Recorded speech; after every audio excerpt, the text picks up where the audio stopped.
Couple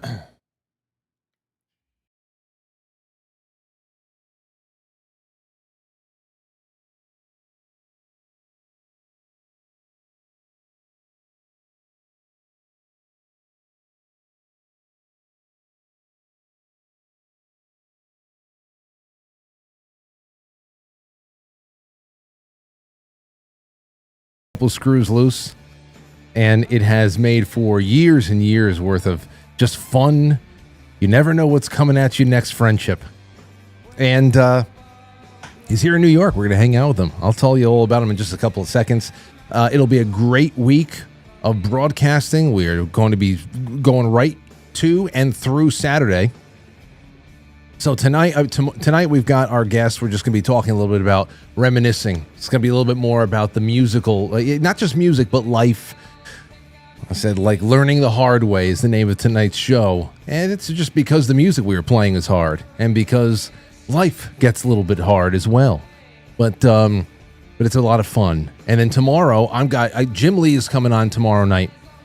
He texted me last night about some stuff that the DOD that had made, it's gotten out, that actually speaks directly to the ability to steer hurricanes, and whether or not that is now going to be something that is on the books technology that within the next couple of years or so, hurricane 3, 4, 5, strength 3, 4, 5 may be able to be diverted away. I don't know. Things that we've always thought about and ask the question whether or not it's possible, since we know about the things that were tested back in the 60s with weather in a military sense.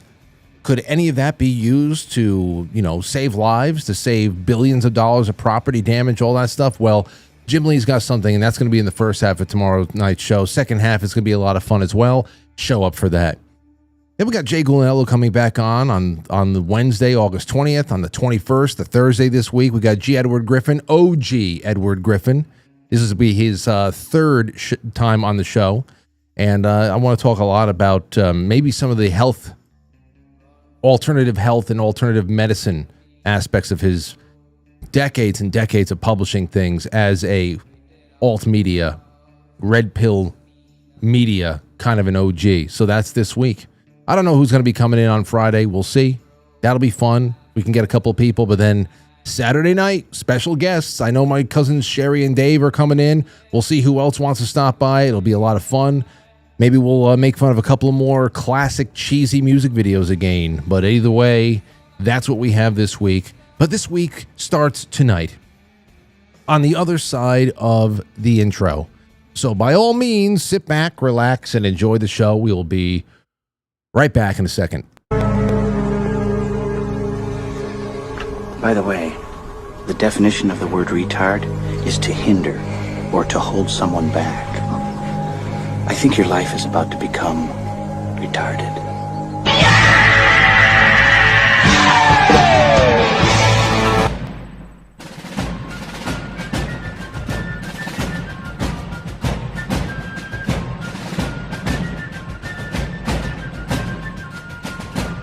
You let one ant stand up to us, then they all might stand up.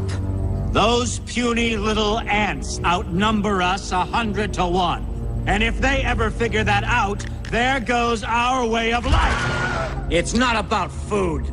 It's about keeping those ants in line. That's why we're going back. Does anybody else want to stay?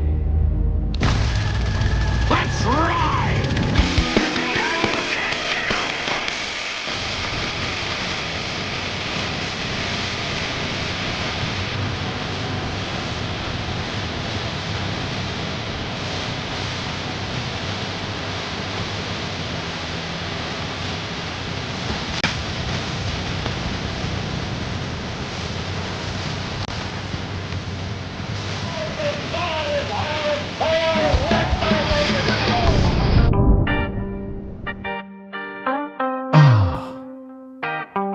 I hope everybody's having a good time. This week, there's not a day, only one day that's going to break 80. So we're definitely on the other side of the hill. Now it's just going to be muggy, buggy, and not necessarily too hot. But tonight, enough of that. Let me introduce you to who's in the building with me. On the other side, you know Anthony. There's Anthony. Hey. Anthony Vincent, my brother, hanging out. How you doing, Ant? Good. Good. Anthony's doing good. Next to Anthony, I got to introduce you guys to Keith. Keith Vaccaro. How are you, man? Good. It's good to have you on. Have we ever done it? We've done a show like this before at the other studio, but right? Yeah, and I brought a taser. That's right. Yeah. This is the first time I've seen you in maybe 15 years that you didn't have some kind of deadly weapon or something. I just said it before. The last time I saw you, I did not relax until you left because I knew that you were just cracking that taser gun. It was low voltage, Yeah, whatever. but it's a spiritual experience either way. Oh, yeah, I know. But you still use that thing? No. I graduated. Yeah, that's okay. to what? A P365. Well, you live in Florida. Yeah, it's the gunshine state. See, I love that. Yeah. Now, what is it like coming back? We'll tell everybody about who you are and all that stuff. Get a little bit closer to that microphone so people can hear you. Oh, there you go. How's that? So, you live in Florida now. What is it now that you're, when you bounce back and forth? What is it that you miss? What is it that you don't miss? Oh, I don't miss the winter. That's why I come here in the summer, But Yeah. the music scene, we sat here pretty much all day, and created music, and it was just, it's magic, you can't find stuff like that out there. It's few and far between, especially to have chemistry, things like that. It's like I fly here and I get a taste of the music, and and not only that, it's not only here, it's everybody that I know here that is still doing it for the love of the music, like I come, I hang out, I borrow a guitar, it's beautiful, I come here, we create music. It felt like I was here for 5 minutes, and all of a sudden we had to come in here for the radio show. Oh, you were here the whole day? Yeah, we were here all day. We met up like around, what was like 1 o'clock? 1 o'clock. Yeah. Anthony sent me a picture. Listen, there's no sunlight in here. Well, we'll get a little bit of natural daylight, but when you're in Anthony's room, the door's closed, it's over. And then we only knew to come in here. When you came in, I was like, and I looked at my phone, I'm going, oh man, we have to start in 20 minutes. That's just the thing with with any kind of studio work. Like, 5 hours goes by and it's like 5 minutes. Yeah. Well, Keith, okay, so let's start from the beginning so people know who the hell we're talking to. So you are from Putnam Valley. From the Bronx originally. Right, from the Boogie Down. Yeah. And then you went out, you're Putnam Valley, that's where we met you. Yeah. We're down here, and I'll tell you how we first saw you guys, okay? And then I'd like to know what the hell you guys thought, okay? So Keith, of course, like I said before, Keith plays guitar. We met him when he played guitar in his band Illusion back in the day, Illusion. And his counterpart is his twin brother, Randy. So me and Anthony and Kyle and all of our bandmates, whenever we played a gig, and we booked ourselves a lot of them, we would always research the bands that we were going to be playing with. We look into them, we listen to their sound, all that stuff, and we had a ritual. We had a ritual of just making fun of them, tearing them to shreds. Like, oh, look at this guy. I can't wait to hear this. Okay, so this is good. And it's funny because every time whenever we met somebody, we always knew we were probably going to be friends with them. But the first time we saw you guys, twins with guitars. Ooh, they look like in sync with the friggin' frosted tips. He had the frosted tips though. Yeah, but that was before he went off to war. Yeah. And when you had, I have some pictures over here. There's actually. a band picture. Well, yes. What were we basing that off of? What were we judging them based off of? They had there was a band picture of them posing. Someone had leather pants. I think it was Randy. Randy had leather pants. He had a leather vest and a Mr. T starter kit. He had all the rings and the jewelry. Remember? Wow. And that's exact. I'm sure you looked at that because the crazy thing about that is because he would dress like that when we weren't playing, and we go to like Applebee's Friendly Neighborhood Bar and Grill. And we're in there, and he's dressed like one of the village people, and the fucking people behind and I hear people like, "What is?" And they're staring at him because we didn't care how we looked. You know what I mean? I wore the leather pants every once in a while. I got them from Bang Bang at the mall over here, and that was a phase, okay. And I remember throwing them out years ago. Like, why did I do this? You know what I mean? Yeah. But people would be looking at him. And he's like, "Why are they looking at me?" I was like, because you're wearing no shirt and half a vest. You know, with rings and Applebee's. Listen. Okay. Oh, well, hold on. So I need you to continue. Yeah. There's a picture. Now, there's a picture of Keith and Randy. It's the rest of my hair. Well, yeah, some of it. So that Keith is on the right, Randy's on the left. They're not identical twins. They're fraternal twins. And that was a picture of that. Now, yours your birthday, right? Yeah, and we look like albinos. Look, see the picture? Can't even see Randy's face. But you know, I was ripping on you guys. Yeah, they were showing the picture of them as kids. Yeah, I was ripping on you guys right there, and I was hoping that I had some footage of the actual the roast I was doing, but I don't have it. Oh, you roast! I remember this. I roasted you guys pretty good. Yeah, but you know, the thing about Randy, we didn't know. It took us months until we actually met Randy, because when we met you guys, Randy was off in Iraq. So let's go back to that, because I think we met at Westchester Community College. Yeah, that might have been the first. And we had a picture of Randy, and this is coming back to me now. We had a picture of Randy, and it was me, Corey, and JP playing solo gigs, and I'm trying to beef up the rhythm because Randy wasn't there, and we just played as a 3-piece for a while. And that's when we met. It was in the student center. Yeah, Westchester. I think that's exactly where that it was the happened. show. That show, and I think it was April of 2023. Oh no, April of 2003. 2003. Wary Fest. Where you know what? Holy shit! That just shows where my head is. We were playing music too long today. April 2003. Yeah, it was April of 2003. Because now it's coming back to me, because we met you guys, and then we said, why don't we arrange a bunch of shows together, and the rest is history, because we ended up getting that box truck with all those PA speakers that were from like 1912 that we had to carry around. They were like, yeah. Well, that was the other thing. You guys came stocked with your own PA. So, but I remember meeting you guys before we met you. You know, we were just like, oh. Tell me about this judgment. I want to hear it. Who do they think they are? Look at this one. Look, we would always say things like, oh, look at this one over here, like, you know. And then of course, dude, I sent you some videos. We're gonna play videos tonight, home videos tonight that are nearly 20 years old now. Actually, over 20 years old.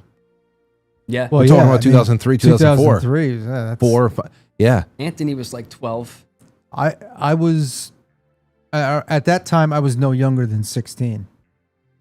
That's so crazy. We got a lot of stuff to play you tonight, but what I realized when I was going through all this footage is that after we met, there's very few shows that we play that we did not drag you guys along. I mean, we wanted to make sure that we tried finding a way to get you on every bill that we were on, because we just had so much fun. And it's like over half of all the videos I have in here, you guys pop up at least one in each video, at least one time in each video. It's pretty incredible. I've got stuff to show. Did they play Wildside? They played Wildside. Yeah, I got that in here. Wildside, which was a local like, you know, high school kids thing. You know, they don't do stuff like that anymore. There's no music scene like that anymore. And that place was packed every time we played it. The VFW, look, the VFW, right? This is October. They said, okay, so we had just met a couple of months before. This was October 2003. Yeah. Oh, there's Randy. Oh, there he is. Hold on. That's Wildside. This is Wildside, yeah. I mean, well, that's us, but anyway. That's me with short hair. Yeah. Very rare sighting of me with short hair. I know. I mean, there's just so much in here. Anthony's all over the place. Aurora was getting a kick out of it today, because I was looking at all the stuff that I can show my daughter of us playing when we were younger. She said, "Daddy, why are you naked?" It's not naked. We have our shirts off. Every place we played was a swampy. But you and Randy always looked naked. What do you mean? You had no clothes on. Randy, same thing. Well, we had our shirts off. That's just it. But Randy, I mean, where's he right now? Is he in New York still? He's in Vegas. Okay. Yeah. How long has he been there? For years. Okay. Yeah, for years. He comes in every once in a while, visits, and that's about it. See, yeah. I see Randy as being somebody that would live like John Rambo in the woods somewhere in a cave. So that's the ongoing thing. Like I'm meeting up with people around town. You know, last time I was here was like 2 years ago, and they're like, "See Randy around?" They're like, "Nah." I'm like, "He's probably in the bushes right there. We just don't know." That's where I see him. I see him doing something like that, and it makes me feel happy. Like he's, you know, that's Randy. Almost like Batman can show up when you need him the most. But we met 2003, and it's been a ride, man. It really has been. So what are you doing these days? I been in Florida almost 14 years. Jeez. Happily married. Good for her. Yeah. You know, we had our ups and downs and things like that, and life is crazy, and you know, we're together almost 10 years now. Wow. That's wonderful, so man. That's the crazy thing is, I think the last time I was on the radio show was long before even we met. So it's like right around, when was the last time? That was got to be over 10 years then. Well, yeah, it has to be. Yeah, because you had the other studio and things like that, but... This December is 10 years here. Exactly. So while I was there in Florida, you know, I said, you know, obviously I'm in recovery, you know, and I say that because it goes into the story. Other than that, I'm not somebody that announces it in a public place so that everybody knows, hey, I'm sober, you know, one of those people. But, you know, coming up, you know, this month, which is a good thing. It's 14 years sober on the 29th, you know. And a lot of the stuff that went along with when we were playing was just chaos because not only I'll speak for myself, but you know I was out of control and a couple other people, and we had a lot of good entertainment, which I know that you have some clips of. Oh yes, which we're gonna get into. And then you could see like during that whole thing, you know, like my brother and me, it's like you had napalm to a fire when we played out, you know, because we would kind of like just keep escalating as the night went on, you know, yes. until it really erupted, you know. But since I've been in Florida, you know, I got sober and been in Florida, you know, I was working, helping recovering addicts and alcoholics. And it was good because it helped me out to help somebody else out. And plus I have the prerequisite for the job over and over again, tenfold with my experience, you know, which I'll get into some of it eventually and we'll see where it goes organically. But you know, I have the experience to help people, and I said, you know what, while I'm, you know, a brief synopsis, while I'm at it, you know, I'll try a federal job. I'll try the post office, which was a huge mistake. You're delivering mail? So I don't say, you could ask my wife now, I do not say I'll keep you posted. Can't say it.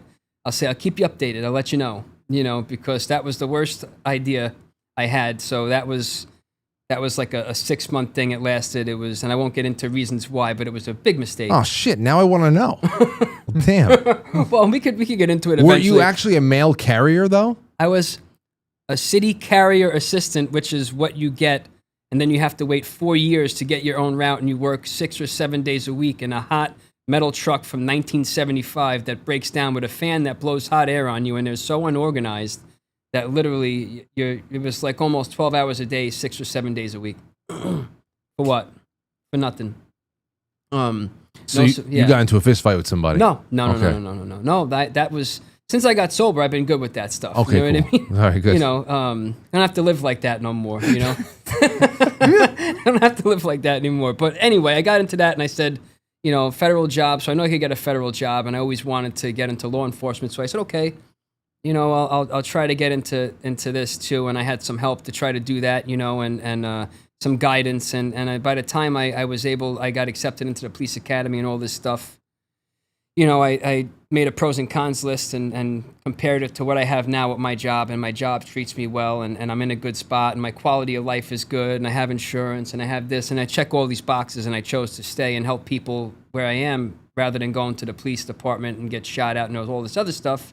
Plus, you know, I'm happier where I am, and I'm able to enjoy life. I wouldn't be here to do this with you if I went that route. You know, I probably wouldn't have had that time, especially getting into the police department at 42 years old. Yeah. So, well, I've been helping people for this long in recovery, really trying to do that. Not helping people, causing resentment sometimes, trying to get them on the right track. Not everybody's going to like you, you know, but, you know, it seems to be I got a knack for it, and it seems to be something that I'm pretty good at. So I'll tell you, me and Anthony, well, I'll speak for myself, but I'm sure Anthony agrees. It's been I'm so happy that you were able to do what you're doing now, and to be able to put all that sometimes horror show really to really good use. And I love to know a little bit more about what you're seeing on the generational level too. But yeah, man, I'm just happy that you're doing well, because there's we all have low points, and it's tough. It's tough to try to see anybody that's not doing well or anything like that. So I love hearing news of people doing well. These days, it's like a gift to hear that people are doing well. Well, the statistics are against us with addiction. Everybody likes to always quote the stats of who's going to make it and who's not. I don't like to hear that. I like to say and see, like, defy the stats, rise above it, because sometimes I don't give myself the credit for what I overcame, and I got to say, hey, you're going to complain about all these trivial, mundane things in life, but, a lot of the thing you got to focus on is, what do you have now that you never had? You know what I mean? And I have peace of mind, things like that. I have made significant changes. The fact of the matter is most people, I'll not say most people, but a lot of people just never change, and the drug addiction, alcoholism it's always going to be there, and you're going to see more fatalities and death these days because of what everything is being cut with and laced with, and that's the big thing, and seasoned with, and it's not like years ago when what you buy is what you get. What you're getting is like a lethal cocktail, most likely. I'm just glad I don't anymore mess with anything. You know what I mean? It's been, like I said, 14 years, and I'm just glad I don't mess with it anymore. But I could see the casualties, and I'm on the front lines of it for this long. And unfortunately, I could go through my phone with my recent jobs, because I have it labeled per job, and I could see, I could go through my phone and say dead, disappeared, don't know, and go through all of those. And it's pretty crazy to look at. So now, do you see any generational differences between the people you're helping? Like, are there things that certain younger generations are showing that older generations of people using who need help aren't? Are there new challenges? Is it taking on new forms, or is everybody just going through the same thing? It doesn't matter. No, I think there's differences. I mean, it's just my opinion too, but I think there's differences in the drugs that are coming in, the designer drugs that they have now, the synthetic drugs that they have now. You get a lot of older people that are straight alcoholics, but you got these new kids stuck on fentanyl, and not only that, the vapes, the popcorn lung. Dude, we just brought Anthony and I and my mother, and we it was a big outing. We went out down to bring my daughter to go see Aladdin on Broadway. And the last couple of times that we went down to the city for one thing or another, she takes note of everything, including the homeless and everything else like that. And you go to any city, you're going to see homeless people, but it's this new. Even Anthony was struck by some of the people who are just frozen in position, folded over with some of these zombie-like drugs. Slumped. What's it called? They're slumped. Yeah. Yeah, but what is it called in particular? That freeze. Some of them are frozen backwards. I mean, it's crazy. I've never nuts. seen anything like that before. It's crazy. Yeah, it looks like The Walking Dead. There's some areas in Florida where, like, I walk through, and I have a sense of humor. Because if you don't, you'll lose your mind. I kind of use my humor and to deal with it, because if it's really, it's messes with people's heads. I mean, you could go around and go to certain streets in Florida and anywhere for that matter, and go through, and you could literally play the music from The Walking Dead, and it looks like right out of the show. You know what I mean? They're slumped over, laying down. They got meth face with the dents on their face, and they're picking at their face, and But yeah, what you're seeing down there, you'll see people. Like right now, people are Delta 8 and all these things you could buy right at a gas station. All of the drugs that used to be like you'd have to go someplace to get, you could get right at a gas station now. I mean, me and Anthony were just getting a coffee before, remember? Yeah. It was at the gas station. Yeah. You guys were working on some really great stuff in there, though. I hope that you start coming up like once a quarter or something to lay shit down, and we can do some live performances, something like that. Anthony said he's going to get me set up in Florida. What for, for remote? Yeah. If he can have like a working setup like how I have, which is very simple. I mean, I'm operating on such a simple level, and we can just kind of bounce stuff back and forth. Because a lot of the stuff he had, I mean, he's got a wealth of stuff. He could just pick up the acoustic or the electric guitar and just play some 7 to 8 minute long, 9 minute long arrangement that's got 15 different parts in intricate detail that I'm like, so I'm asking him, like, was that something you just ad-libbed right now, or is that something you wrote? And he's like, oh, I wrote it. I know it. I can do it exactly the same way that he just did it again. And I'm like, man, that's like 10 albums. That's like he's always been like this. At least 2 albums worth of stuff in a single piece. Here, I posted this just before we went live.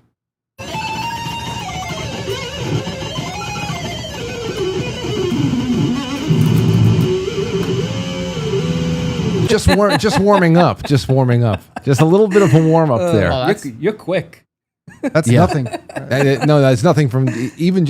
I mean, I could have sat there and listened to the acoustic stuff you were doing forever. In fact, maybe you should pick up the acoustic guitar later on in the broadcast and just play it. I set it up right here. He was playing some of this stuff before. He goes, "Yeah, what'd you say? It was 20-something minutes long." Oh yeah, there was an acoustic, just us like jamming. Like I was kind of vocalizing on some of the stuff he did, and I pressed record and I sent it over. I sent it over to him after the day was done, and it was like 18 minutes long. Okay, then here I do a little bit of extra innings after the show ends at 9. I stay on for just a couple extra minutes past the end credits on pilled.net, which is on my website. So it's a much smaller audience, but people can go over there and we can just do some. You should just play for a couple of minutes afterwards. Yeah, I got this acoustic here. We can mess around. Yeah, you got it. You know what I like about you too? My voice ain't made for. I think it's not. But you know what the funny thing is everybody calls me Bill Burr off Wish at my job. You kind of sound like Bill Burr. So now, and especially when I get a little extra vocal and loud. I also like with your salutations and all of your introductions. I like how you don't really. Sometimes you'll come out with a really clever nickname for somebody, but other times you won't be clever with it, and you'll just go, "Hey there, son of a bitch," and sometimes I channel that or jerk off. Hey there, how you doing there, jerk off? Some people get offended because I get told all the time, like. I'll say something, and then I'm like, okay. And then somebody would come to me and say, you probably shouldn't have said that to that person. I think you hurt their feelings, and I didn't even realize it. Sometimes it's hard to remember people have feelings. Yeah. I guess, Just but you gotta have tough Sometimes skin. it's hard to remember that people are people. Wait, you have those things, those feelings? Before we get any further into the music tonight, because I want to take calls from people, any kind of Q&A, because guys, Keith over here is a portal into the past. If you want to know any behind the scenes stuff about us gigging together, or our 20 things that we were doing 20 years ago, anything, call in. If you want to ask him about what his favorite guitar solos are, which I just might ask him that now. But before we go anywhere, because you're from Florida, I'm sure you know the Florida Man meme. There's tons. Just that Florida man does something crazy. All the stories that comes out of Florida. That's why every news story, I say this all the time, starts with Florida man or woman. Exactly. Well, somebody also told us a reason why. There's almost like a legal reason why they have to do that. So the good thing is, I tell a lot of people, look up. So for your birthday, you should look it up now. It'll tell you, like, beats girlfriend with a cheeseburger and throws her down the stairs or something crazy. Yeah. Look up your birthday and type Florida man. Really? And then it'll come up with your Florida man story. April 2nd, Florida man. Let me see here. Like, mine is pretty crazy. I looked it up or something. It was outlandish. Put your birthday and Florida man. Florida man band. This is on April 2nd. Let's see. It was on April 2nd. Florida man banned from Disney World after allegedly trying to sneak cocaine into Magic Kingdom in bulky wallet. Look at that. So look at it. Watch. A Florida man was banned from Disney World after allegedly attempting to sneak a wallet full of cocaine into Magic Kingdom. Dustin Lee Wallace, 44, was arrested on March 29th and charged. He pleaded not guilty on April 2nd. Around 5:20 p.m. on March 29th, he and his son were at Magic Kingdom bus loop security checkpoint when they entered the security guard's line and were scanned with a metal detector. The scanner then set off an alert about Wallace's back pocket. Amazing. Oh, so this man. is for everybody. This applies to everybody. Mine is Florida man hit dad in the face with a pizza after learning he helped to deliver him to the police, he says. Florida man who found out his father helped deliver him when he was born inexplicably smashed hot pizza in the older man's face upon learning the news, police officers said. Robert Thomas Houston, 33 of Holiday, is charged with domestic battery for the pizza. He remained in the county jail Monday in lieu of a $150 bond. I like how they said smashed hot pizza into his face. Yeah, they really went in on the. You had on to the make details. had to make it sound So- like it was an extreme thing. It goes into extra detail. Oh, good. That sheriff's WFLA in Tampa reported that sheriff's deputies were called Thursday to the Houston family home where they found a pizza slice on a chair Oh, and cheese and sauce There's evidence. strewn about the room. instead of blood. This is what they need the CSI for. According to an arrest report obtained by the news station, Houston's father told the deputies that his son became angry after learning he'd help deliver him in 1985. Wait, that he became angry when he learned his father helped deliver him? Yeah, it's the way they word it, but all of these are outlandish. Why would that make him mad? Isn't that funny? Isn't that great? Your father helped deliver you? Isn't that good? Unless he hates his father, of course. The man said that he'd gone for a walk with his dogs as his son waited on the porch for a pizza to be delivered. They really go into detail. When he returned from the walk, his son held him down in a chair, smashing the pizza in his face and screaming at him. The victim began to flail around, trying to get the defendant off of him, at which point the defendant went outside and awaited law enforcement. The responding deputies found Houston waiting for them. He walked up to me and turned around, putting his hands behind his back, saying, He knows I'm going to take him to jail, a deputy wrote in the report. So he just kind of offered himself up after assault with the pizza. Well, take a listen to this one. Oh, Anthony, do you have I one? got one. Yeah. Hold on. This is good.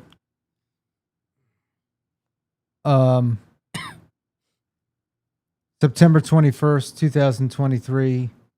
Florida man steals ALA ambulance from Taco Bell. A 31-year-old Florida man apparently wanted to make a run for the border but needed a vehicle to do it. Police in Greenville, Alabama, say the man jumped into an unlocked ambulance parked at a Taco Bell on Fort Dale Road, found the keys, and took off Wednesday afternoon, according to WSFA. His joyride didn't last long, however. Police found the stolen ambulance a short time later on North College Street. The suspect tried to flee but was quickly apprehended. Through surveillance video from the restaurant, police were able to identify the suspect as Bradley Paul Hereford. Hereford was transported to the Butler County Jail, where he remains without bond. He's still there. He's still there today. On charges of first-degree theft of property and attempting to elude. Hartford is also wanted for probation violation in Florida, where he had been released from a state prison on There's the September Florida 1st. part. After serving 3 years for assaulting a law enforcement officer or other first responder, according to the Florida Department of Corrections. Okay. Well, there you go. Anthony's got an ambulance thief. And that's why I like saying this every once in a while. Say this 10 people in the room. Be like, sometimes you just hear something, you're like, oh my God. So when you talk to people, just tell them to put the birthday and put Florida man or woman. It comes up. It's a good icebreaker. Yeah. This one I had seen today. I wanted to bring it up. And why the hell not? Do it. Video shows a lottery winner getting tased. Now, I got this because, of course, Taser, Florida, Keith. Can't go wrong. Right. Yeah. But listen to this. This is a couple of days ago. A day after claiming a $167.3 million Powerball jackpot. This guy right here. 160. Why are you pointing at his nipples? I don't know. Sorry. the mouse just, it was like a Ouija board. I got drawn to it. Let's see here. James Farthing was at the lobby bar of a Florida restaurant bragging about his financial windfall, saying, I'm a millionaire. Wearing only a pair of shorts and sneakers, the heavily tattooed Farthing, 50 years old, was apparently not pleased when a skeptical patron challenged the Kentucky man's story. So he got pissed off that somebody didn't believe him. Who cares? If you really have 167, so you're talking about people who are under the influence. He was claiming all these lottery winnings, Kevin Rushing, a 48-year-old Idaho resident, told police. Rushing, who was vacationing at Tradewinds Resort in St. Pete Beach, added that he told Farthing he was delusional. What followed was a melee that resulted in a felony and misdemeanor charges being filed against Farthing, a career criminal ex-con who is now one of the Bluegrass State's wealthiest men. Oh man! You have to see this video. I watched it before. I said, you got to. Oh my gosh! So we have the body cam video right here. So they're going inside of this place.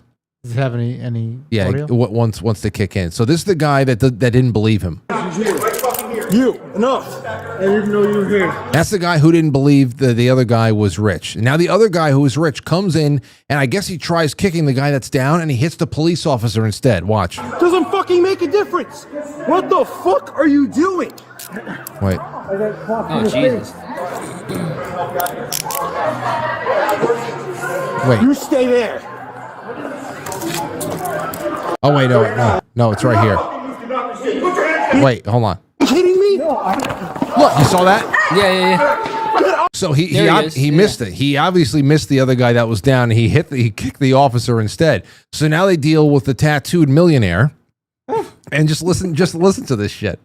Face, he's fucking going.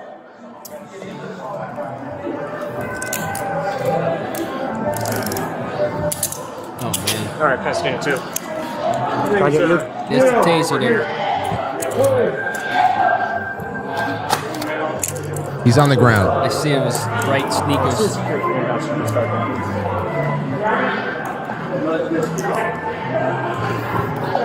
Hold on. Yeah, did I hit you? No, I just doubled him. Give me one additional. Calling for backup. Right. You okay? What is he, inebriated? Yeah. Wait. What the hell is going on? Listen. Wait, listen. All right, you okay? No, you see I have him and you walk up and you fucking kick him and you hit me in the fucking face. I'm sorry, man. Oh yeah, he's wrecked. Yeah. Save your fucking sorries for later. So that guy right there on the ground, that bloody mess, is worth $100. I mean, after taxes, still he's Probably worth over $100 million. $2. Like, if anybody can blow it, a guy like that will. Anybody can blow it, a guy like that will. But obviously, you hope that he gets better. How much money did he have? The jackpot was $167.3 million. Yeah. So I don't know what your state taxes would take out of that. Then of course there's the federal. I blew through about 400,000 in about a year and a half. What when you were using? All of it. Yeah, when I got the settlement for a major car accident. I remember that.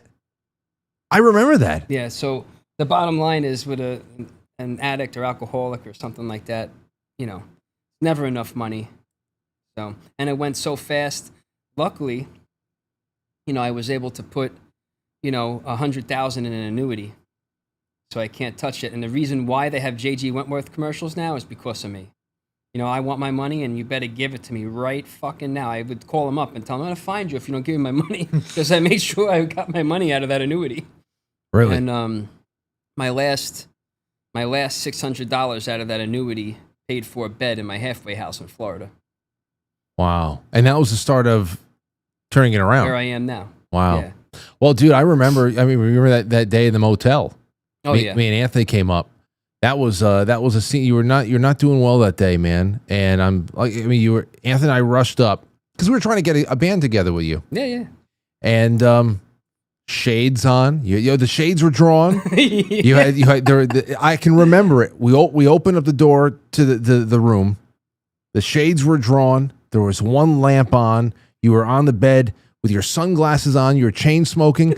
You had already blown through at least a 16-pack of beer already that day. Probably in an hour. It looked like a scene out of the Ray Charles movie. and man, that like I said, that's why I'm feeling.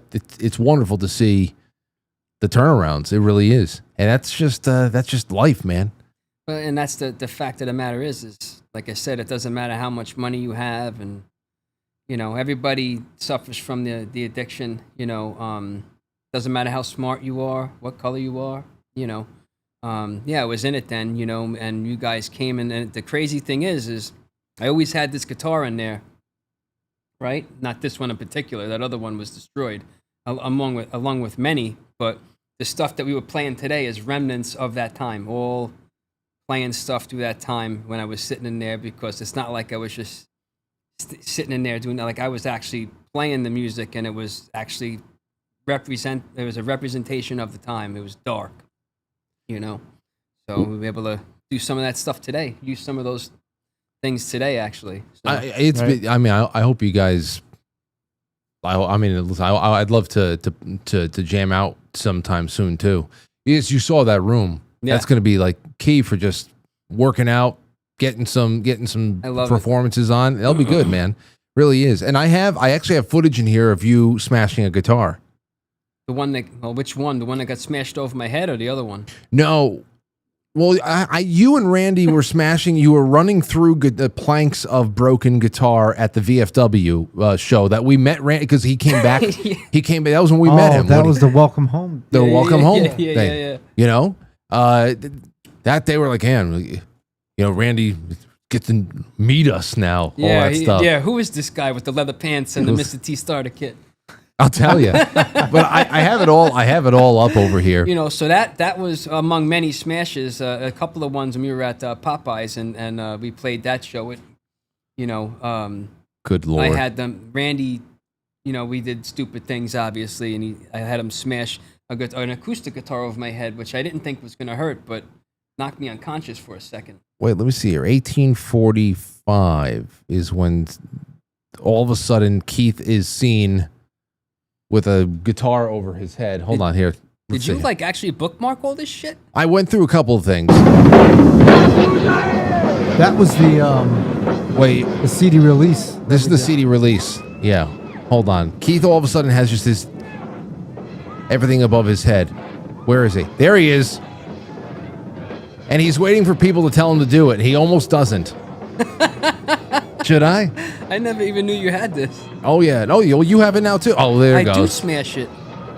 Yeah, you go again. There's Anthony. Jesus Christ. I know. It flops again. I know it does. Oh, yeah. Oh, no, that was Kyle. Kyle picked it up and finished it off for you. What's crazy is we smashed it. We smashed more than one. I don't even remember this one. We smashed another one at your that other place we played at that we got banned from playing at, all of us. Who? What was the other place? We got banned from playing someplace? Yeah, the church / whatever it was with the stage. It was like 5 feet tall. Oh, we got banned from Don Bosco or Holy Rosary? I think the reason was because we tapped into an energy source that we shouldn't have. Like it was a messy electric job. That's right. Nick went into it was a hazard, and they got really pissed off. Yeah. Oh, see, it wasn't. He went into the breakers. It wasn't even because of how rowdy it was, and it was, for a local show that was pretty it was pretty energetic. Those shows were great. There was toilet paper all over the place, people crowd surfing, moshing, kids from the street. I had to be talked out of soaking the guitar in gasoline, because that would have got us banned. I only smashed it because I was ready to soak it in any flammable substance, and I was told, and it's probably one of the few suggestions that I took at the time, and they were like, "Don't do it." I'm like, "But I want to," and I'm like, so can I just smash it? And they're like, yeah, why don't you do that? You know, and that's what ended up happening at that place. And I remember as I smashed it, you know, pieces went everywhere, and everybody took a small piece, and it was gone within like 30 seconds. Is that me with a guitar? That must just. So you look like you're about to film Magic Mike. Yeah. No, this is like at the chaotic end of your set. It was great, man. Where is that? That is Same show. That's Holy Rosary. That's Holy Rosary Gym. Holy fuck. And we're going to go on right next. And you know, there's about 75 kids right there up front, but there was at least that's yeah. It was just a fun time. But there was you know more. what was great? What was great about it was that, you know, it wasn't one of those shows. A lot of the time in local shows, you'll see like, you know, people like they're there for one band, they leave, like someone gets fucked out of not having the crowd. You know what I mean? Right. But everyone was just collectively there, just have a good time. Right. And they stayed to the very end. They hung out afterwards. The local kids. Yeah. You know, there's like a small block where like most of our town's black families still all live. And back then there was like a small group of black kids that showed up because they heard music and whatever. They had a great time in the pit. They had they loved it. They had a wonderful time. I remember the kids from the street. They were just like, they were finding the show. They had no idea what it was. They've never seen anything like it before. And they're like, holy shit, people are beating the shit out of each other. Let's go. Yeah. And I remember like some people have to tell them like, no, this is. No, we like each other. Yeah. It was like, no, this is how we show each other that we like each other. When you push them down, great. you got to pick them up. You Well, know? there's a lot more people in the back in the darkness that you can't see, and that was just what was so. So I remember that from being on stage, looking out there, and you don't appreciate it until now, because if you look at any of the scene that we have here, besides like what you see in overseas for this type of music, you know, the crowd does go all the way back, and like what Anthony said, they literally stay for the entire duration of the show, from the beginning band to the end, in full support. You know, you don't see that. You see people coming in with bands and leaving with the bands before the next band goes on. Yeah. There's no support anymore, you know? Yeah, I know. well, I don't know. I mean, I'm not even sure what the scene even is anymore, because obviously, you know, I'm not. There's Anthony. I don't know if there are like young bands like this that are doing this somewhere. I don't know. I can't just say like it's not happening, because I don't know. It's not. It's not happening here. We could say that. Well, you could as say, far as my knowledge goes, it's not happening. and I agree with you. You can say that it's just, I could say that it's not the same, you know, and it's not because of what we play or what you play, or it's just the way it is now, I think. You know what I mean? I think the dynamic has changed completely. Well, that's why I asked you about generational changes, even within your work, because so much about the way that we operate socially has changed. So I don't know how that affects Well, look everything around. else. Everybody has the attention span of a gnat because of social media. If you listen to fucking 8 seconds of something, it's 8 seconds too long. You know what I mean? Well, that's what even with movies, plots and character development have to happen within the first 5 minutes, or else somebody's going to shut it off. It's annoying. That's why I'm saying if we let's take nothing but just the phones and the internet, because we were all building our websites back in 2004. Everybody's band had a website. The MySpaces were pretty big there. We didn't get Facebook until 2005. We didn't get YouTube until 2005. But even then, you're posting things that are less than 9 minutes long. So it wasn't nothing like this. I really think that if you were to throw the technology back to us back then, and we had it like we had, this might not happen. It might though, in short bursts, we might have actually been able to get 250 more people to show up. Because the whole thing is, if you think about what we got going on social media wise right now, if you handed that off to another generation and they saw it as a way where people can communicate and just name a place, let's all go and whatever, and it was limited to that, I think that we would have been able to get 250 more kids there, just to be able to get the word out. It just as a to be able to, but then it would just quickly after a while. Well, some people, some bands, it's not completely. There's some, like, with all the new technology, some bands have actually made it work and become successful off of it and did that combination of grassroots and social media. And one of the examples of that, even if it's not your style of music, is 21 Pilots. That's how they got big. They utilized all of this technology. They didn't even, it wasn't long before they were selling out Madison Square Garden, but it's just like, it's something that you got to be crafty with.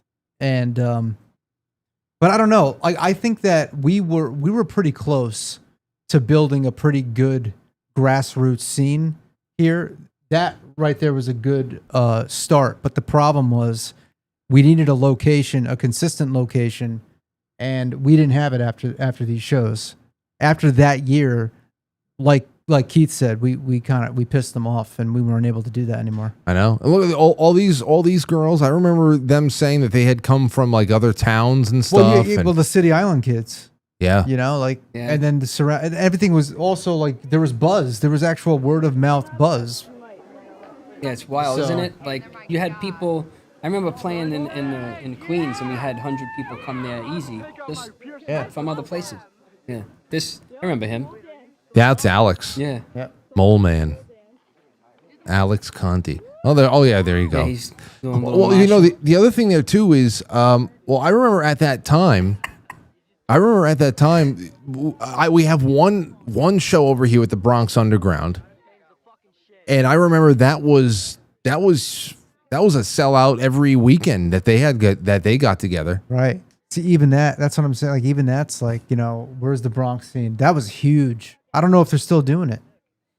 I don't think they are. I don't think so. Keith, did you guys ever play any of the shows at the Bronx Underground? No. We never successfully got into that scene, though. We wanted to. We played the Lowdown. Remember that shithole? No. The asbestos pipes. What was that, in Yonkers? Yeah. I remember that. It would just get really hot and muggy. And what was the place that we played with the Carnage crew?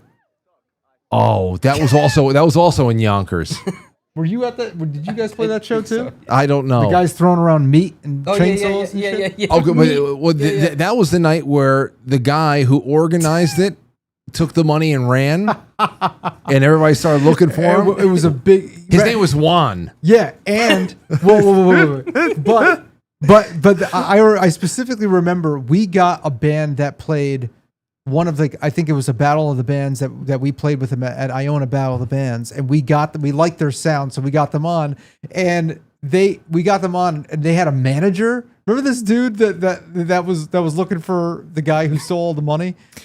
This black dude, he was their manager. He goes, "Oh, yeah, now where is he?" And we were all just like, it was such a weird night. I know, because we were just kind of going from one town to the next.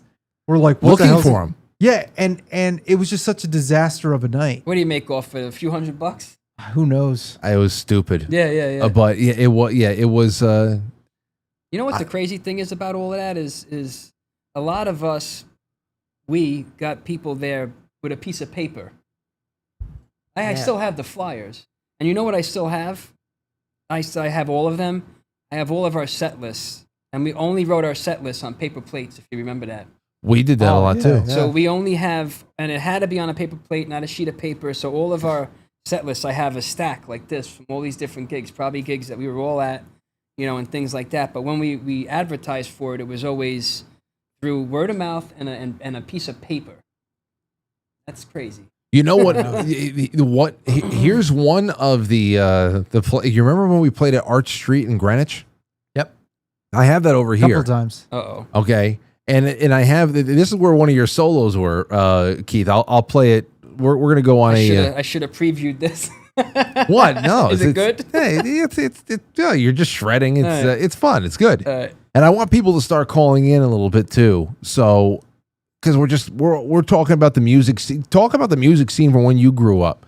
Are kids still forming bands where you are, are they packing out teen centers and whatever the hell else like we all had to do? And I don't know, it was fun. I mean, you had to figure out everything. You had to arrange for not only promotion, which, like you said, was all, hey, me and so are going to go cover Greenwich High School. Yeah, you go cover that high school, and everybody gets like, you have to go get the Xerox first. And I'm over at Staples, right? Flyers. Burning out these flyers, you know, and I'm like, yeah, and we all split up with a stack like this big. And then you also had, every band had at least one person that was a designated CD burner. Yes. If you're going to burn demos, listen, these we're just for promo only. We're not even selling them. So you go to a concert, you wore cargo pants so you can have 25 CDs in each cargo pocket. And you're just giving people, you know, it's going to become coasters, but maybe somebody's going to listen to something. Yeah. You know? I know that we must have brought demos to Ozfest. Absolutely we did. Yeah. We're giving it out outside in the parking lot though. Yeah. And you know. Yeah, and that's the difference is some people they threw them all out. Some people still have those CDs and they'll send me a picture. CDs now I'm saying sounds old, you know. They have the CDs of all this stuff. The one that we recorded when we were like 16 years old, and they'll send me a thing on social media saying, "Oh, look what I still have." I'm like, "What is it? Is it a coaster for a drink or something?" I'm like, "No, I still listen to it." You know, from high school. We recorded at an airport. You could hear the planes in the background. Surprised it didn't make it onto the tracks, and it was a really good recording, surprisingly. And I remember it like yesterday. You know, and people still have those CDs. And the one sampler we did get out, which we were talking about earlier, was the 3-song demo we had. You know, surprisingly from then. And then we just had the little sampler, the same with you guys, just handing those out. We definitely had it. We definitely had those. No doubt. Yeah, I mean, that was just... here, let's take a call. Hold on. 289, go ahead.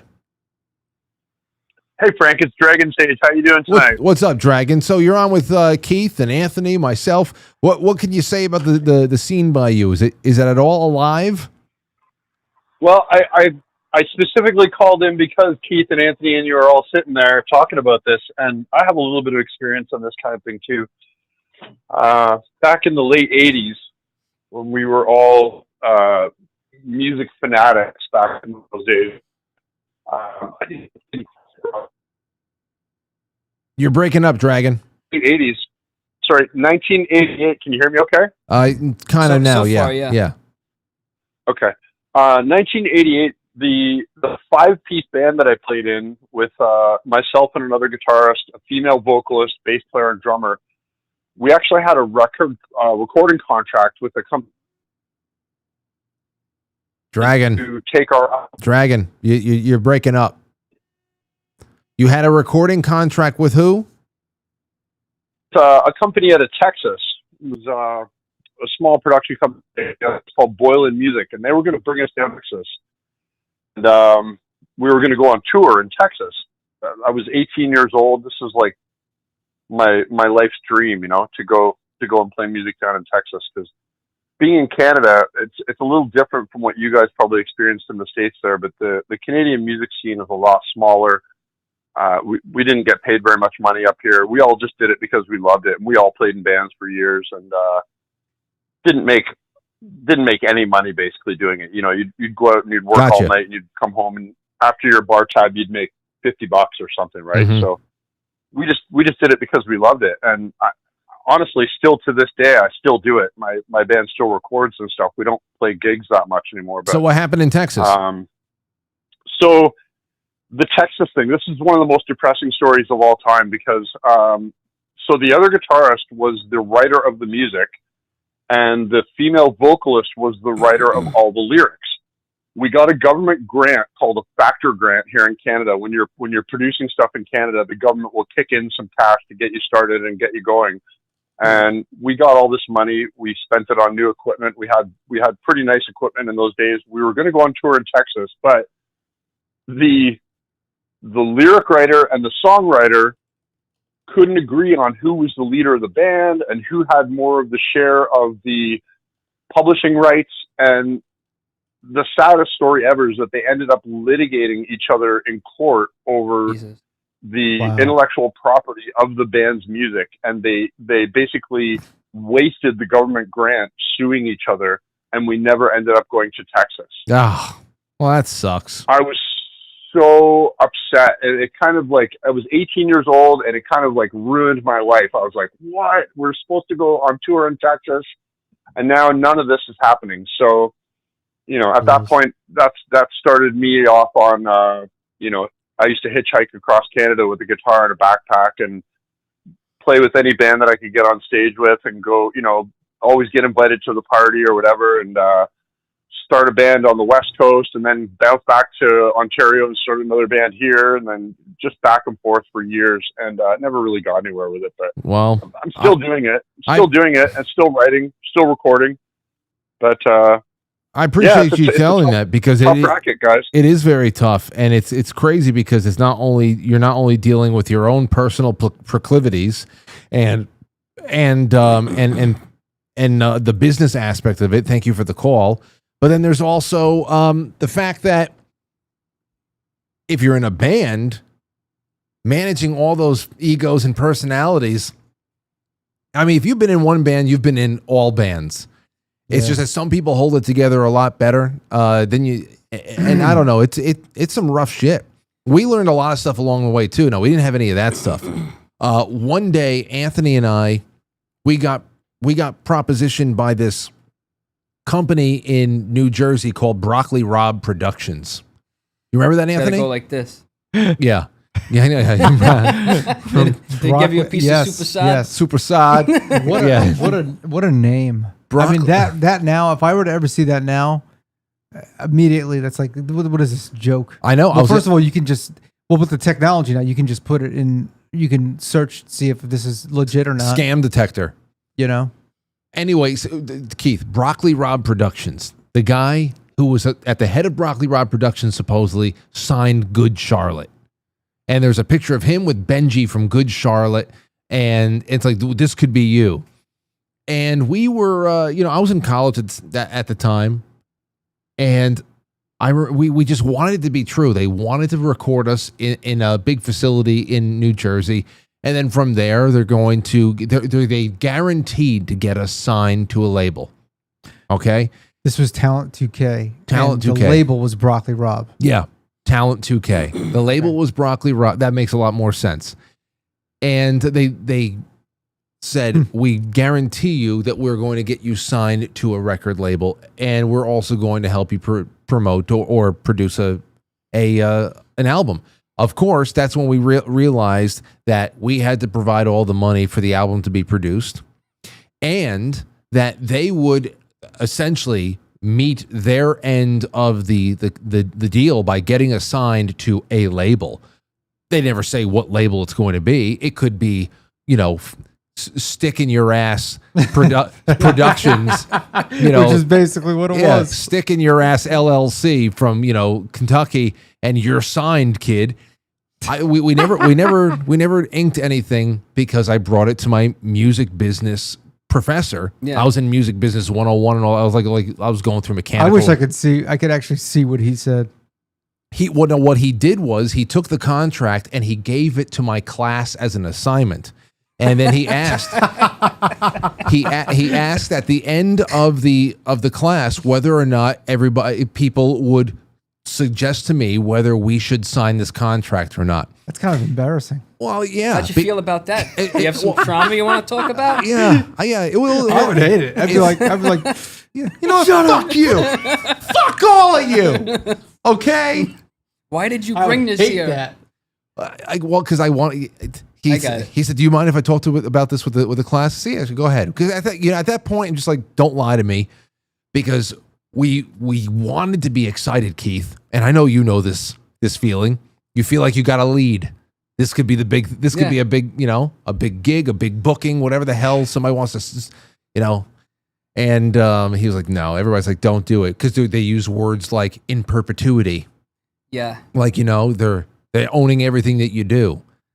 But there is something that we all do. You have anything like that before I bring up a communal experience we had? I think that, it's kind of brings back a memory for me. Is what I kind of identify with it is when I was playing those guitar competitions. Get here, scoot a little when closer. I was playing the guitar competitions, and Guitar Center and all of this stuff, and ended up playing BB Kings and these things. And this is around the time like when we were all playing out and things like that. And then I met a person. It's what, the guy that just called in. He's not on anymore. No. Yeah. So he mentioned a lot of things that kind of like brought me back, like along this train of thought. And it was, the band is some crazy marriage, you know what I mean? Ups and downs and fights. And we had brutal fights. And the egos get involved. And never mind when the drugs and alcohol gets out of control, and you try to stay together for the best of everybody, And when I was doing the guitar competition, like New York, New Jersey, and Pennsylvania, and I end up playing BB Kings and all these things, and I meet these people, and they're like, this guy, we're going to you have to quit your band now.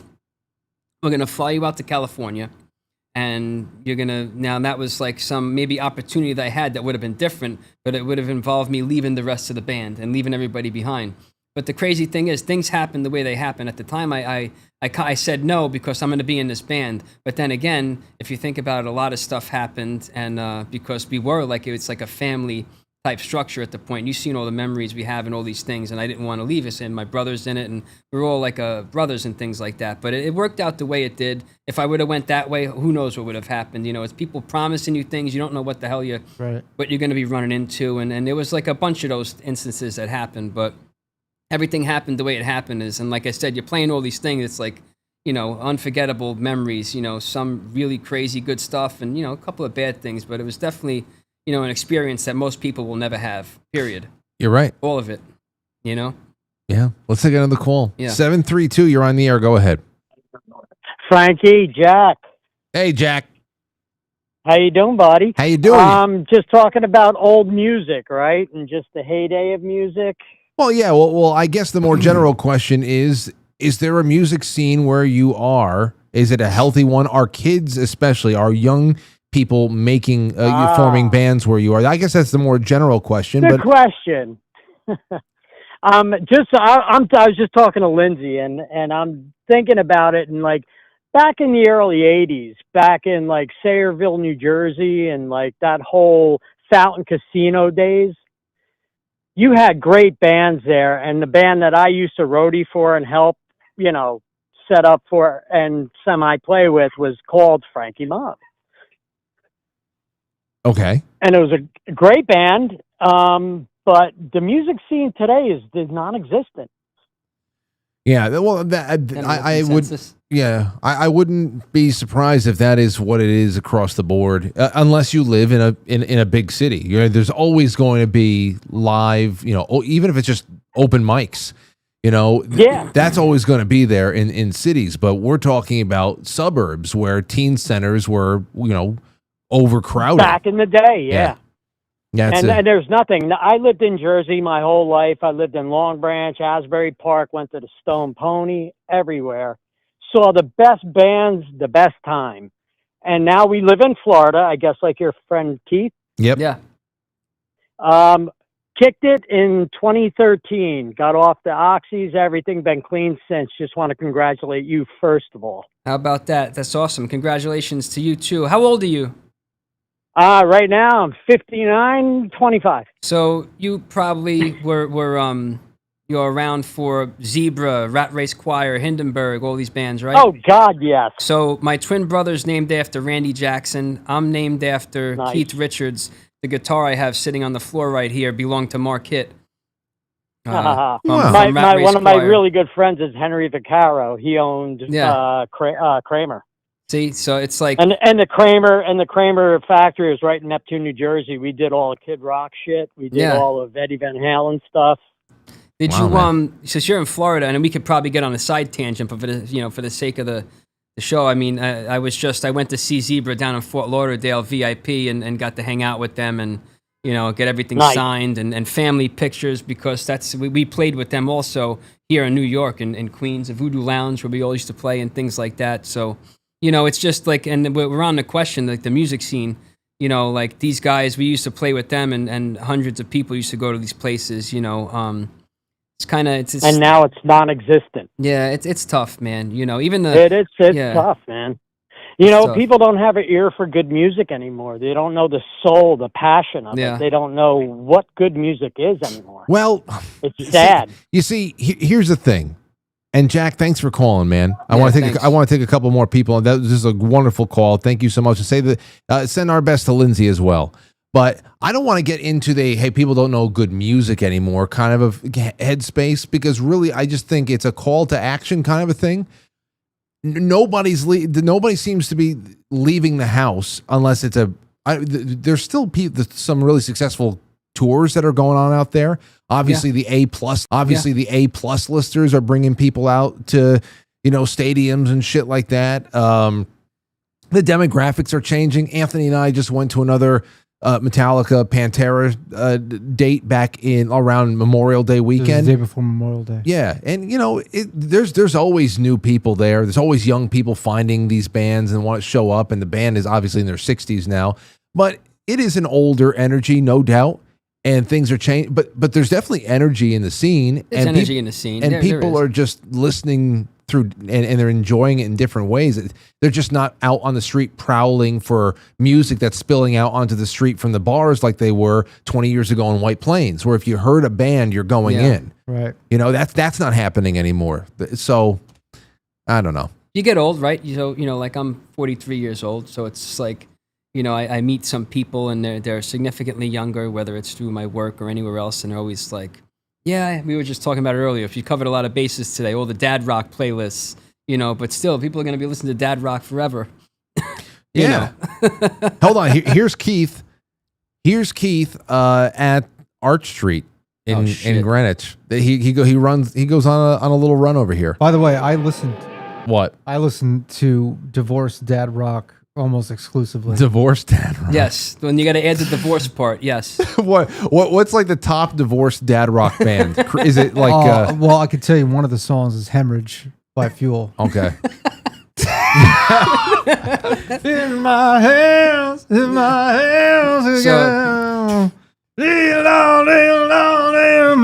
He's just crying in the dark.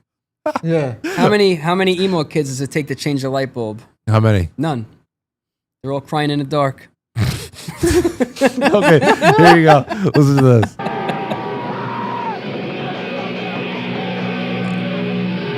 There's leather pants. Here comes Keith. Wait.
That's the most fucking noise you can make!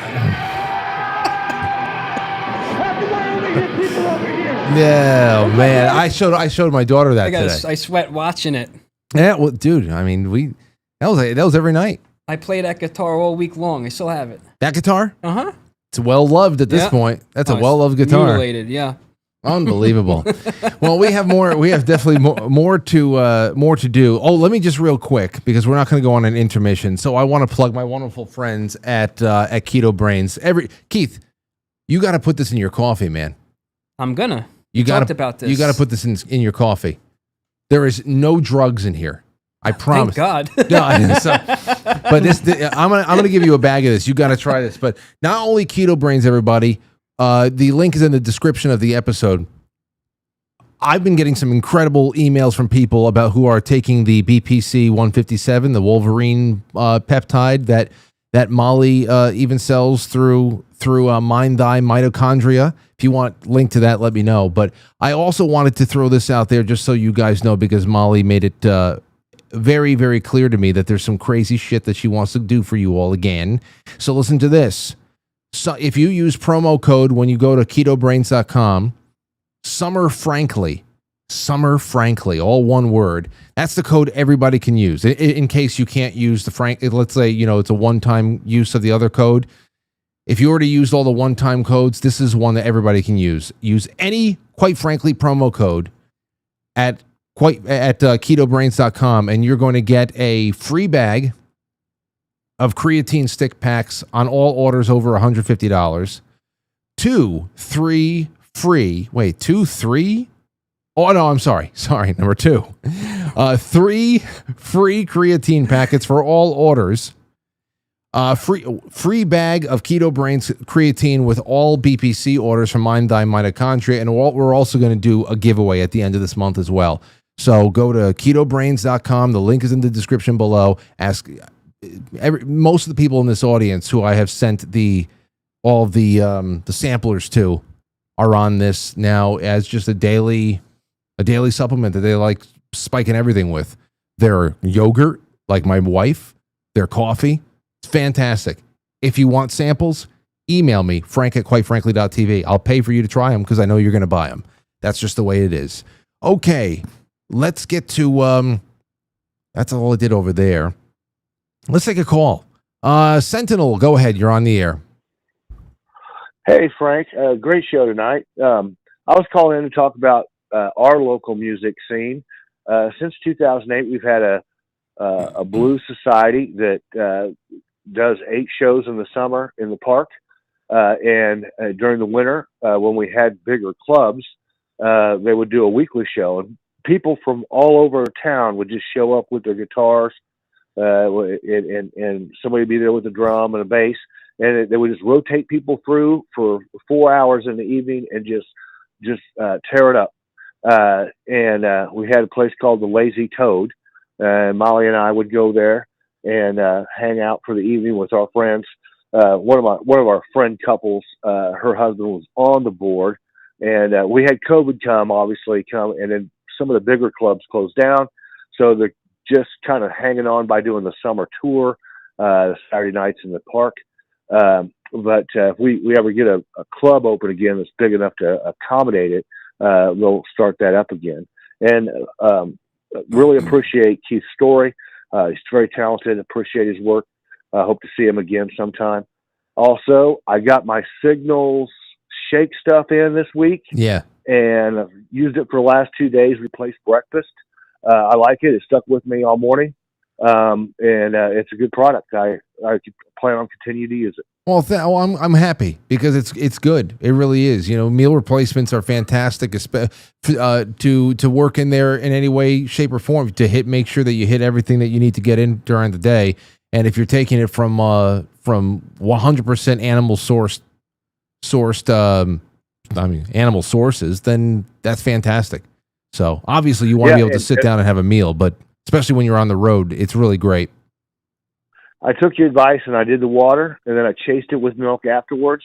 It tastes good. I got the midnight chocolate. I'll try the other one, the vanilla one, next time. All right. Well, thanks, Sentinel. I'll talk to you soon. Hey, thanks for calling. I hope the shows pick up over there. All right. Thank you. Yeah. I hope the shows pick up all over the place. Yeah. I think it's gonna. You know what? I really think it's going to happen. Because we all the other things that we are talking about on this show, especially, is just that it seems like I'm hoping that naturally we're going to get pushed out of the house again, and people are just going to want some face-to-face interaction a little bit more. He did mention something important, though. It's just when COVID happened, everything, even everything went Zoom, things like that, shows that did kind of put a damper on it, although it was already, kind of not that great already. But you know what, though? Yeah. Like what you just said, like people are going to get out again. They did. Yeah. Like after all the lockdown, after it all, they did. They did get out. Everyone is like, there's a lot of stuff. I mean, look, I'll also, I mean, not for nothing, but we are talking about a very specific area. We're talking about America, the coasts, what coast, whatever. But I just like, for instance, I've been watching different types of music. People have been suggesting different things, and I just watched this K-pop Demon Hunters or whatever thing. That's like one of the most watched animations in Netflix history. It's K-pop stuff, like, you know, and you're seeing like the amount of people, the amount of views that this stuff gets, like K-pop and that's the Korean stuff, right? Yeah, and it's like, and then you see the concerts, and it's like, holy shit, The amount of people that are there. Yeah. it's insane. Like, you know, so people are gathering. Like, there's so much shit going on in the world, you know. Yeah, but in the way that we know it, like Right. our scene, not so much. It's not like it. For example, like I said before, there and that K-pop stuff. I know it's been in the background for at least a decade now, and so I know how huge it is. I have no interaction with it. The baby metal. I've heard about. That too, I've seen yeah. that too. Did you ever see the riffs are like demonic, evil? You know, Slaughter to Prevail. These bands are doing collaborations with it.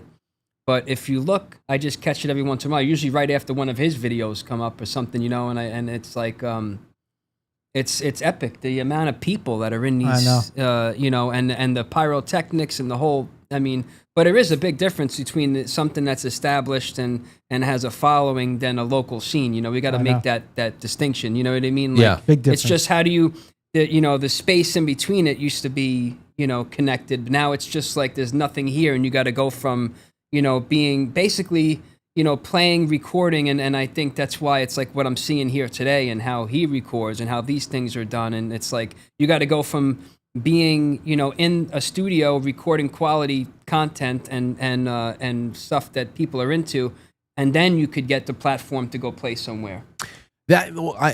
You just really nailed it on the head. That's what it is, really. Now that's the dynamic now. There seemed to be lower rungs of the ladder that were more apparent to us.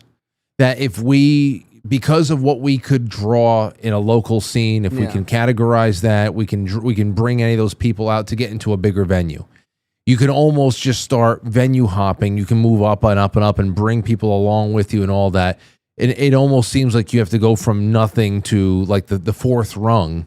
Yeah. Because there's no local scene to just have a little bit of festering going on. For your bridge, Yeah. you know. You have to go from nothing to fourth. Like the Twisted Sister documentary, when they talked about how they got signed, and they were basically, you know, playing the grassroots game all throughout Long Island and stuff. It's like Over we're here. watching- yeah, and you remember how detailed that documentary was. It was really cool to see because it painted a picture of how it was in the 80s, how you were going to get signed. I mean, that's how you did it.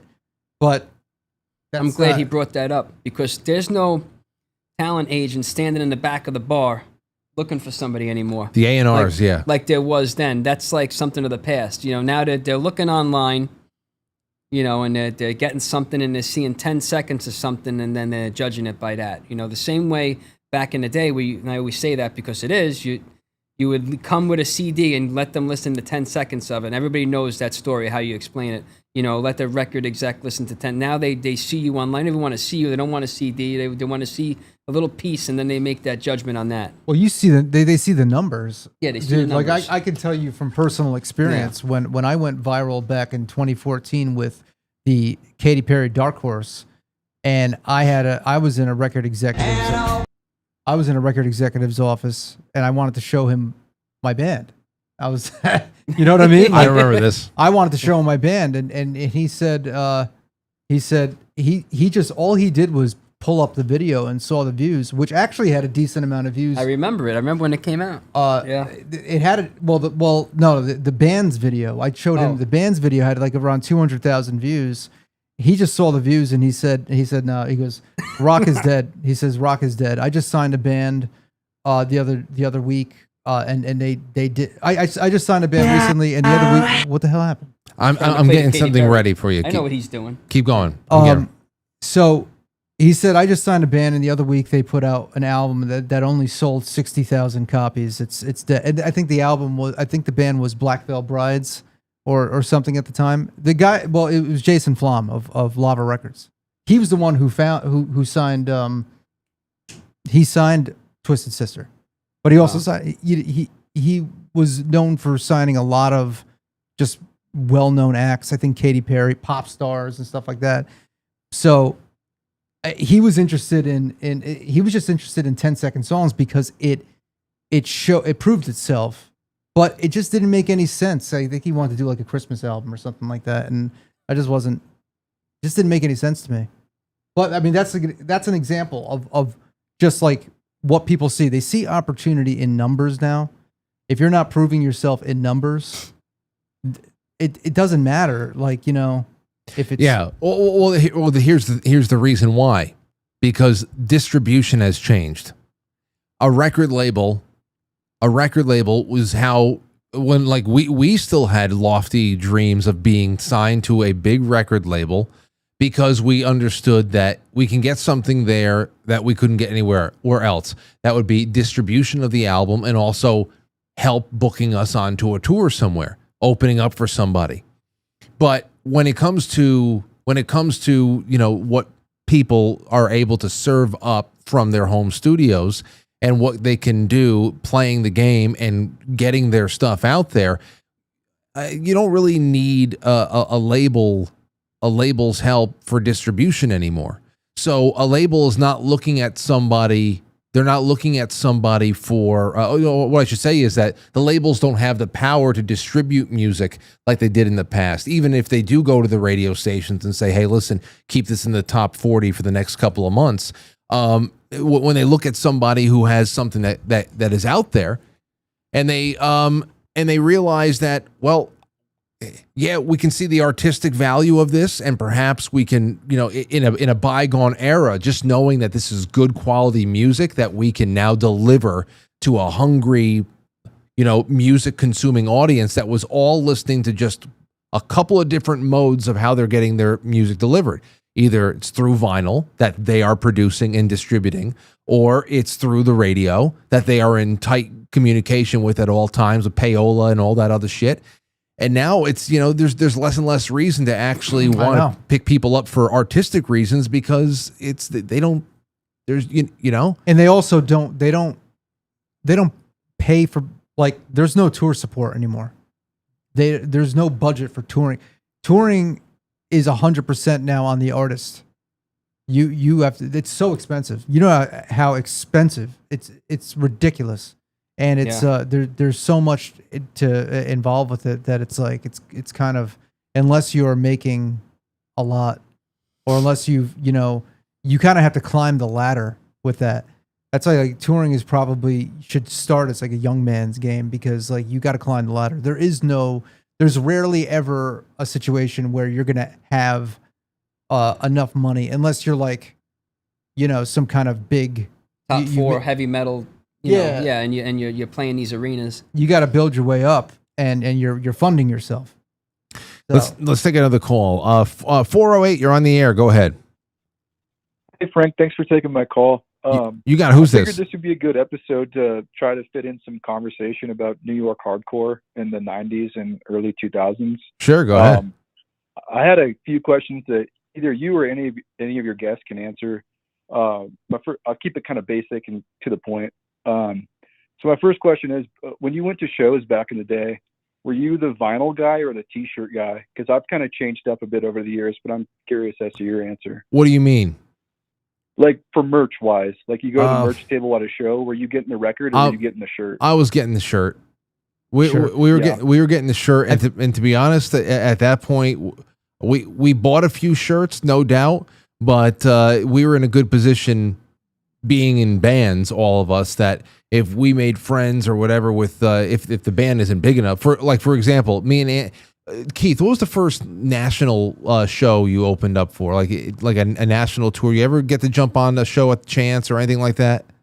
Yeah, we jumped on a few over there. I could not remember too many of them, but there were a couple. Well, yeah. To the caller's point about New York hardcore, some of our first big shows were down at Blood for Blood, Lemoore, Blood. I have those tickets. 25 to Life, Biohazard. We were open up. Nice. We opened up for all of them down at Lemoore. Now that you say that, I have those, and I still have those tickets. You're right. It was Blood for Blood, 25 to Life, and it was in a room double the size of this. Yeah, yeah, and also the scariest pits you'll ever see. Yeah, those were the scariest mosh pits. Those were. I always say nobody knows mosh pits like New York City. For Blood. New York City. Blood for Blood. Hardcore. I got tossed out of the chance in the mosh pit. They threw me out. The two big bouncers. Just say. Well, I remember that. They tossed me out like in a cartoon by the back of my pants and my shirt, like you'd see in the Looney Tunes, and I landed in the alleyway. Keith was outside. It was an alleyway in Poughkeepsie, New York, outside the Chance Theater. He turned around. And he said, "I'm gonna take a fucking flamethrower to this place." He did the scent of a woman line. He said, "I'm gonna take a flamethrower to this place." Oh my god, I remember that. So, but yeah, those hardcore. Yeah, that was a knife fight. Those pits. Yeah. Caller, some of them we bought, but for the most part, we were able to trade. You know, if it was a smaller band, we'd say, "Hey, here, take a Rotten Pain shirt and give us one of yours." So we got to trade, but if I had a choice between that, the vinyl or the shirt, it would always be the shirt for me. Nice. I don't want to take up too much of your time, so I'll jump to my last question. I'm going to name 3 of my favorite New York hardcore albums, and I just want to kind of guess, or like I just kind of want you to answer like which one like meant the most to you if you were ever into it. First would be Marauder Master Killer. Second would be Truth in the Age of Lies by All Out War. And then 3 would probably be Set It Off Madball. I don't know if you were ever into any of those, but I'll at least say that I'm glad I know these bands. Yeah. I definitely know of these bands.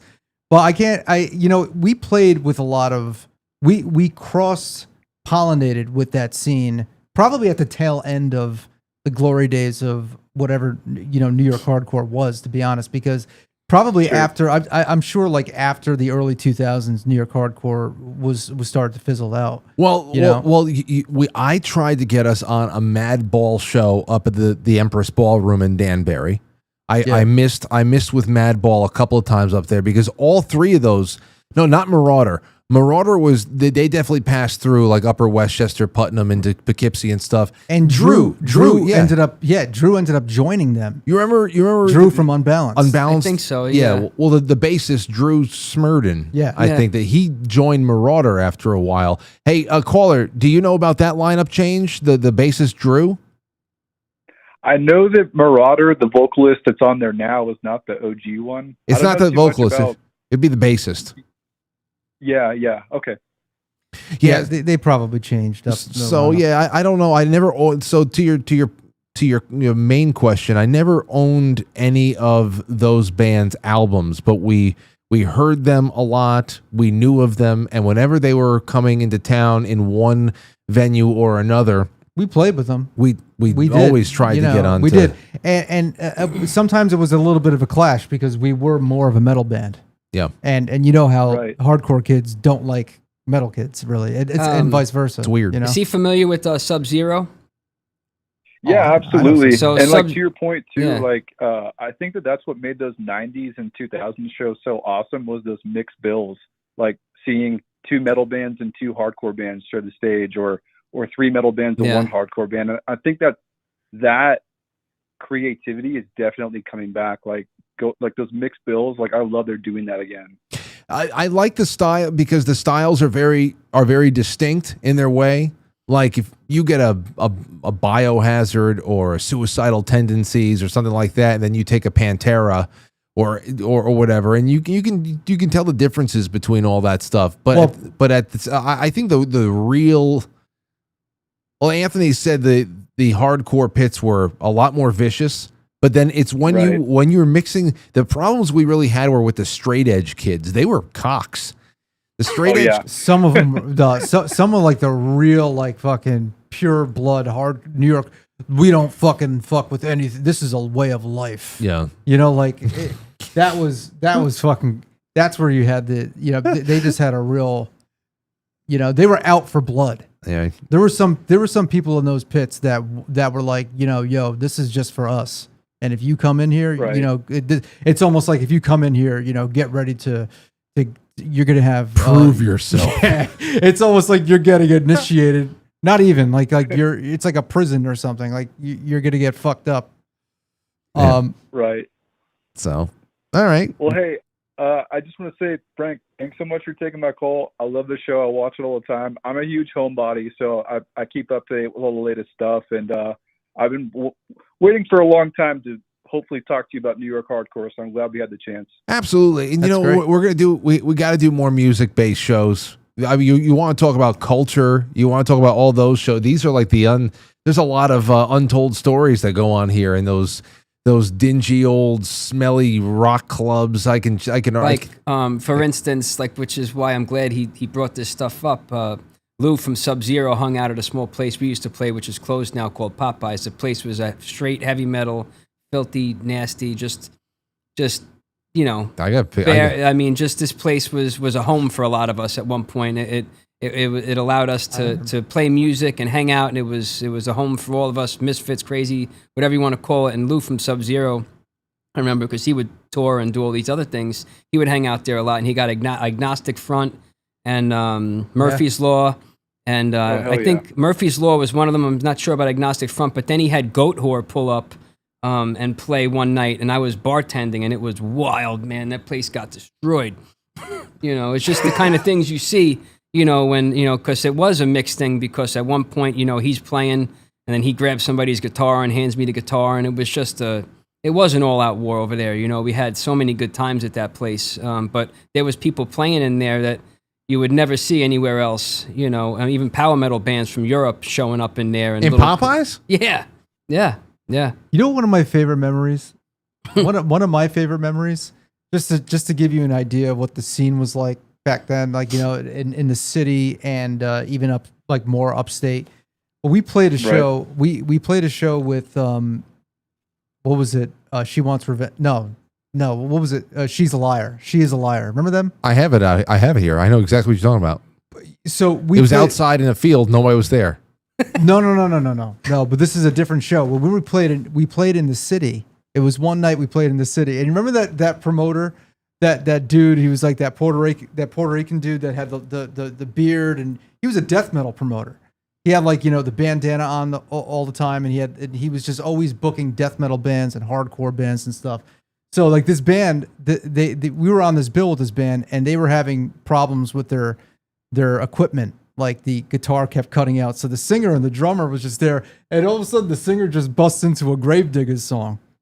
You know, he just starts rapping, and you see that this promoter you would never even like suspect, he just fucking loses his mind. He starts rapping every fucking word. He's like, "Yo, that was fucking gangsta," you know. And it's like, it's just, you see like this crossover of styles and people who were just like, it was cool. It was just like New York street shit. You know, it's like, it's the same thing. Like when we went to Lemoore, you had like all the hardcore bands, but you had nonfiction, like all the rap groups and shit. There was a big crossover. There's an understated crossover between hardcore, underground, heavy metal, and hip hop.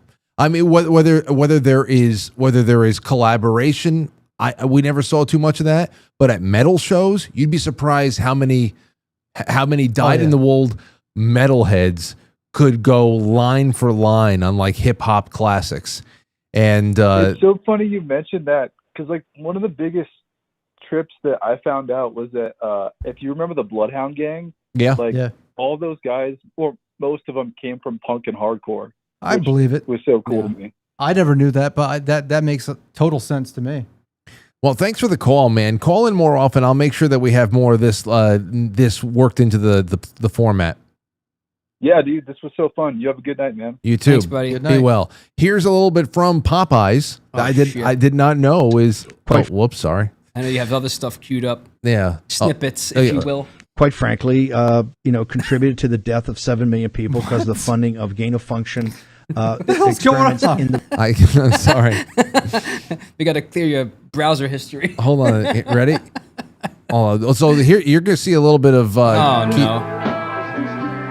Oh, you're singing Pantera? Oh, that's Fade to Black. There's Randy on the drums. Let's see it.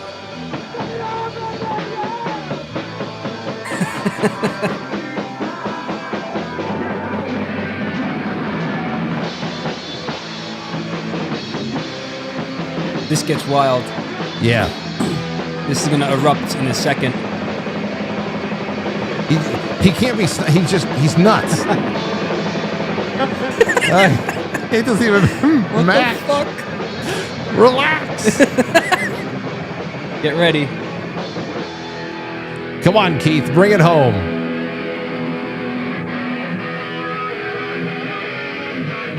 There's that necklace.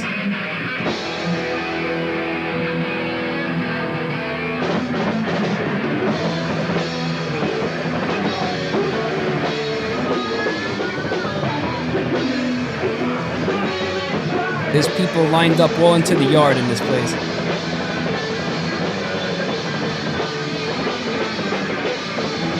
And it's great, and I didn't know. And I can still smell that place right now. I can. You know the smell of like vomit and like Jack Daniels. Yeah. Well, yeah, and there's beer soaked into the wood. Did I tell you? Well, so that ceiling, my blood was all over that ceiling because I went to jump off that stage, which is 2 feet tall. Yeah. And the ceiling is angled down and with stucco, like razor blades. So I just bounced off the ceiling and went to the floor. And here's now you guys are playing side by side. Randy and Keith. Oh, this is a good song. Is that Tim? Yeah, it's Tim. What song was this? Revenge. This gets good right here, heavy. Is this your guys' song? Yeah.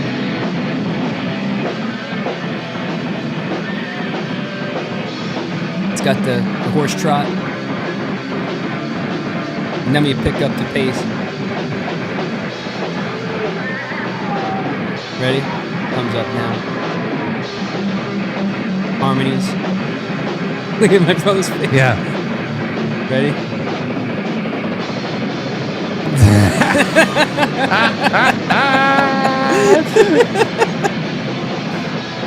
Oh man, that's great. Let me tell you something about your brother. Tell me, go ahead. Now, people might have the wrong idea when they hear the only thing that people out there know about Randy right now is that he would show up at an Applebee's wearing a leather vest, Mr. T starter kit, Mr. leather T pants. They don't understand how we knew something wrong, something bad was going to happen. Something happened to the quality of Randy's eyes when all of a sudden we know we lost him. And was that the way he was prior to the Marines? Oh, man. I think we both had that type of look. You know, his was more prevalent. When he got back, I think it was obviously worse, you know. It always made things, it was great to have him on our side. It really was. But it was almost just like dropping a nuclear bomb to try to get rid of an anthill. You know, you're taking everything out as well. It was Storm. But I got to play a clip next. Because in extra innings, I think that you should just take the guitar out and we'll just talk a little bit and just let you riff a little bit for extra innings. But for now, I want to show the part where you climbed up onto the statue. Oh no! At my college, and you got that isolated clip, not in the video. You have that all by itself? No, I have a timestamp. Oh Jesus! I went through it all and I grabbed times. The thing about this clip is amazing. Is that you go and you climb up onto this gigantic statue. I don't think it's Jesus. I don't think it's a statue of Jesus. I don't know what it is, but it was a gigantic statue. And the best thing about this is my brother is your brother. Because while I am there like the good angel on your shoulder going, Keith, listen, you're going to get Corey into trouble. It wasn't just me, but Keith, listen, you're a guest. Keith, come down. Every time I said something to kind of bring you down a notch, Randy says something to go, Keith, jump into the big bush. He goes, I think I remember, he goes, don't be a fucking pussy. I said, dude, he goes, I'll do it with you too. Hold on. So I jump into the big bush. Yeah. Wait.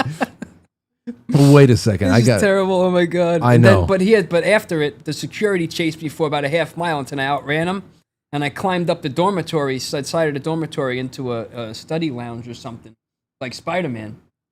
After. Let me see.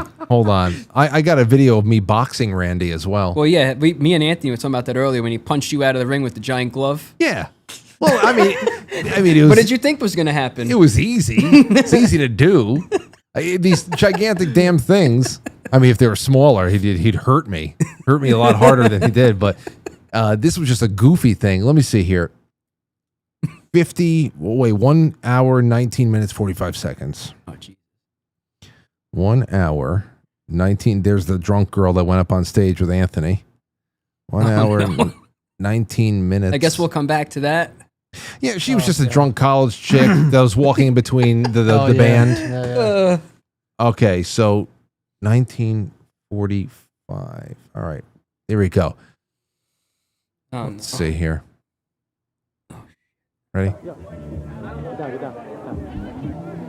Hold on.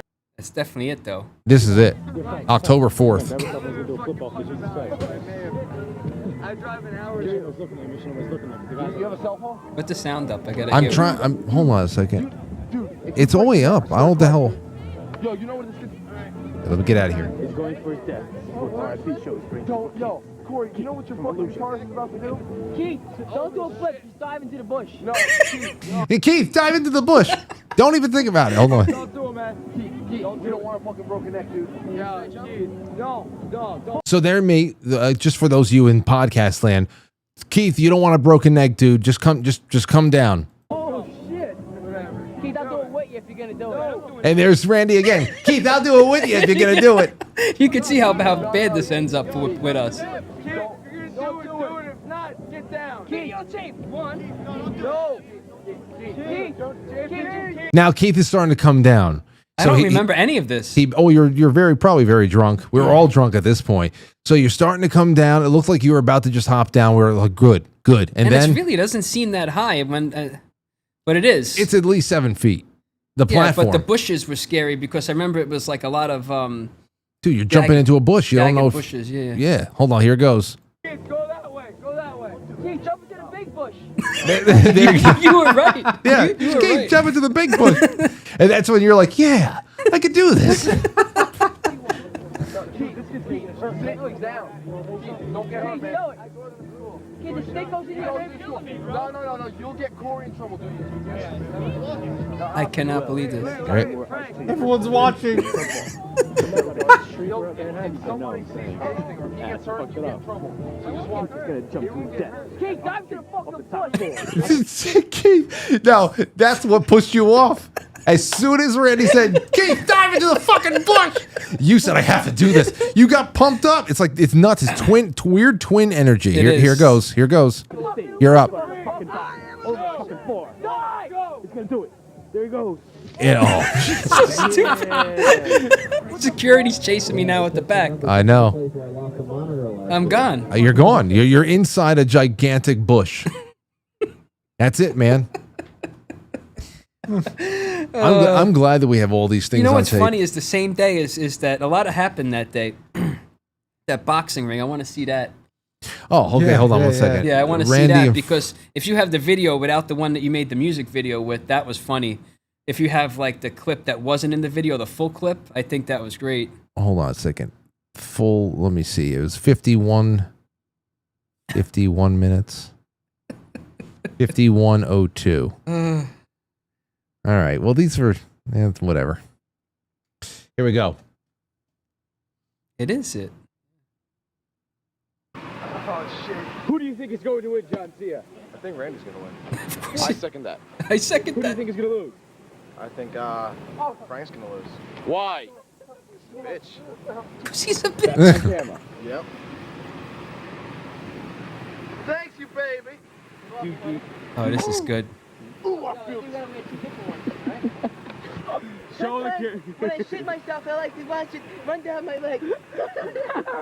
I haven't seen this video. I know, in it's years. nuts. 1, 2, 3. Now the third round. think Randy's winning. You see, everybody's against me.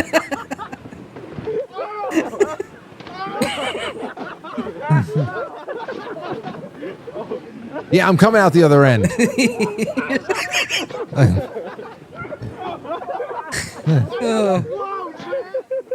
He's giving birth to you. I know. He's not stopping though. See what I mean? No, yeah. Once a switch is flipped, he's done. All right, here's the next round.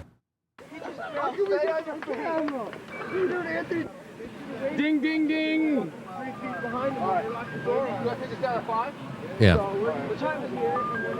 Nobody else was doing it. No, it was like an empty ring sitting there.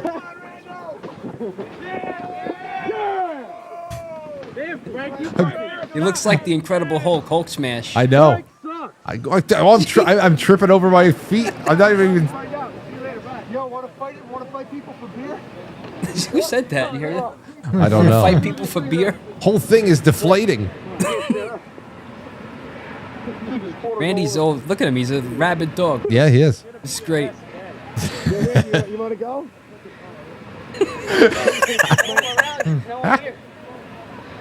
Oh, I wish he was here to see this. I know, me too. This is great. Yo, come on, somebody has to win. Do not take my freedom! See, he's screaming Braveheart at me. He's screaming Braveheart, yeah. Yeah, there you go. One more time, let's go. Sex, drugs, Holy Jesus. I know. That was it. There's a third round. Now I'm just tired as hell because those things are. Let up. Hold on, I can't see. I can't see. Those things are like 15 pounds each. JP. I'd like to do them again, though, to be honest. I'd like to have a pair of those at the house. Guys should put it on the show.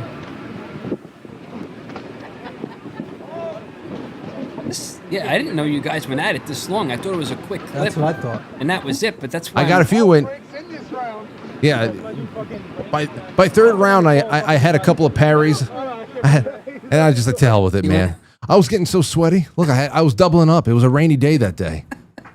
I can feel the sweat right now. Oh man, that's good. I know.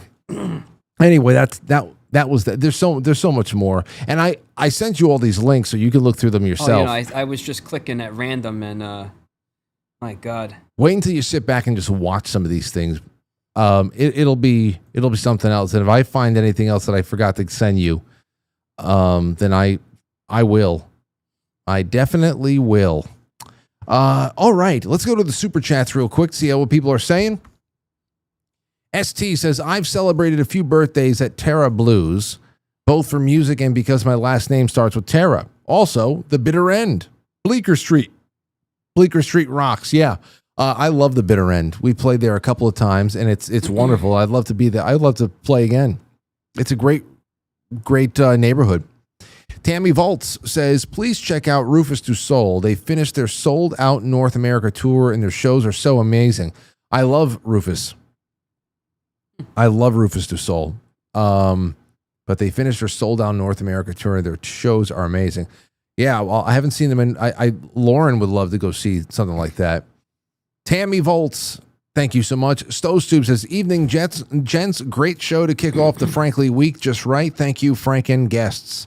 And then John Volt says, Frank, I want to tell the story of my next-door neighbor, George Taylor. He was decorated Iraq veteran having a mental health episode, and the sheriff's deputy took him out. What is this recently? Well, John, I mean, you could definitely, I'd like to take that call at some point, on a night where it's appropriate and it can have a little bit more respect paid to it. Sorry to hear about that. That sounds terrible. Jay Britt says, enjoying the conversation, Frank, Anthony, and Keith. Great show.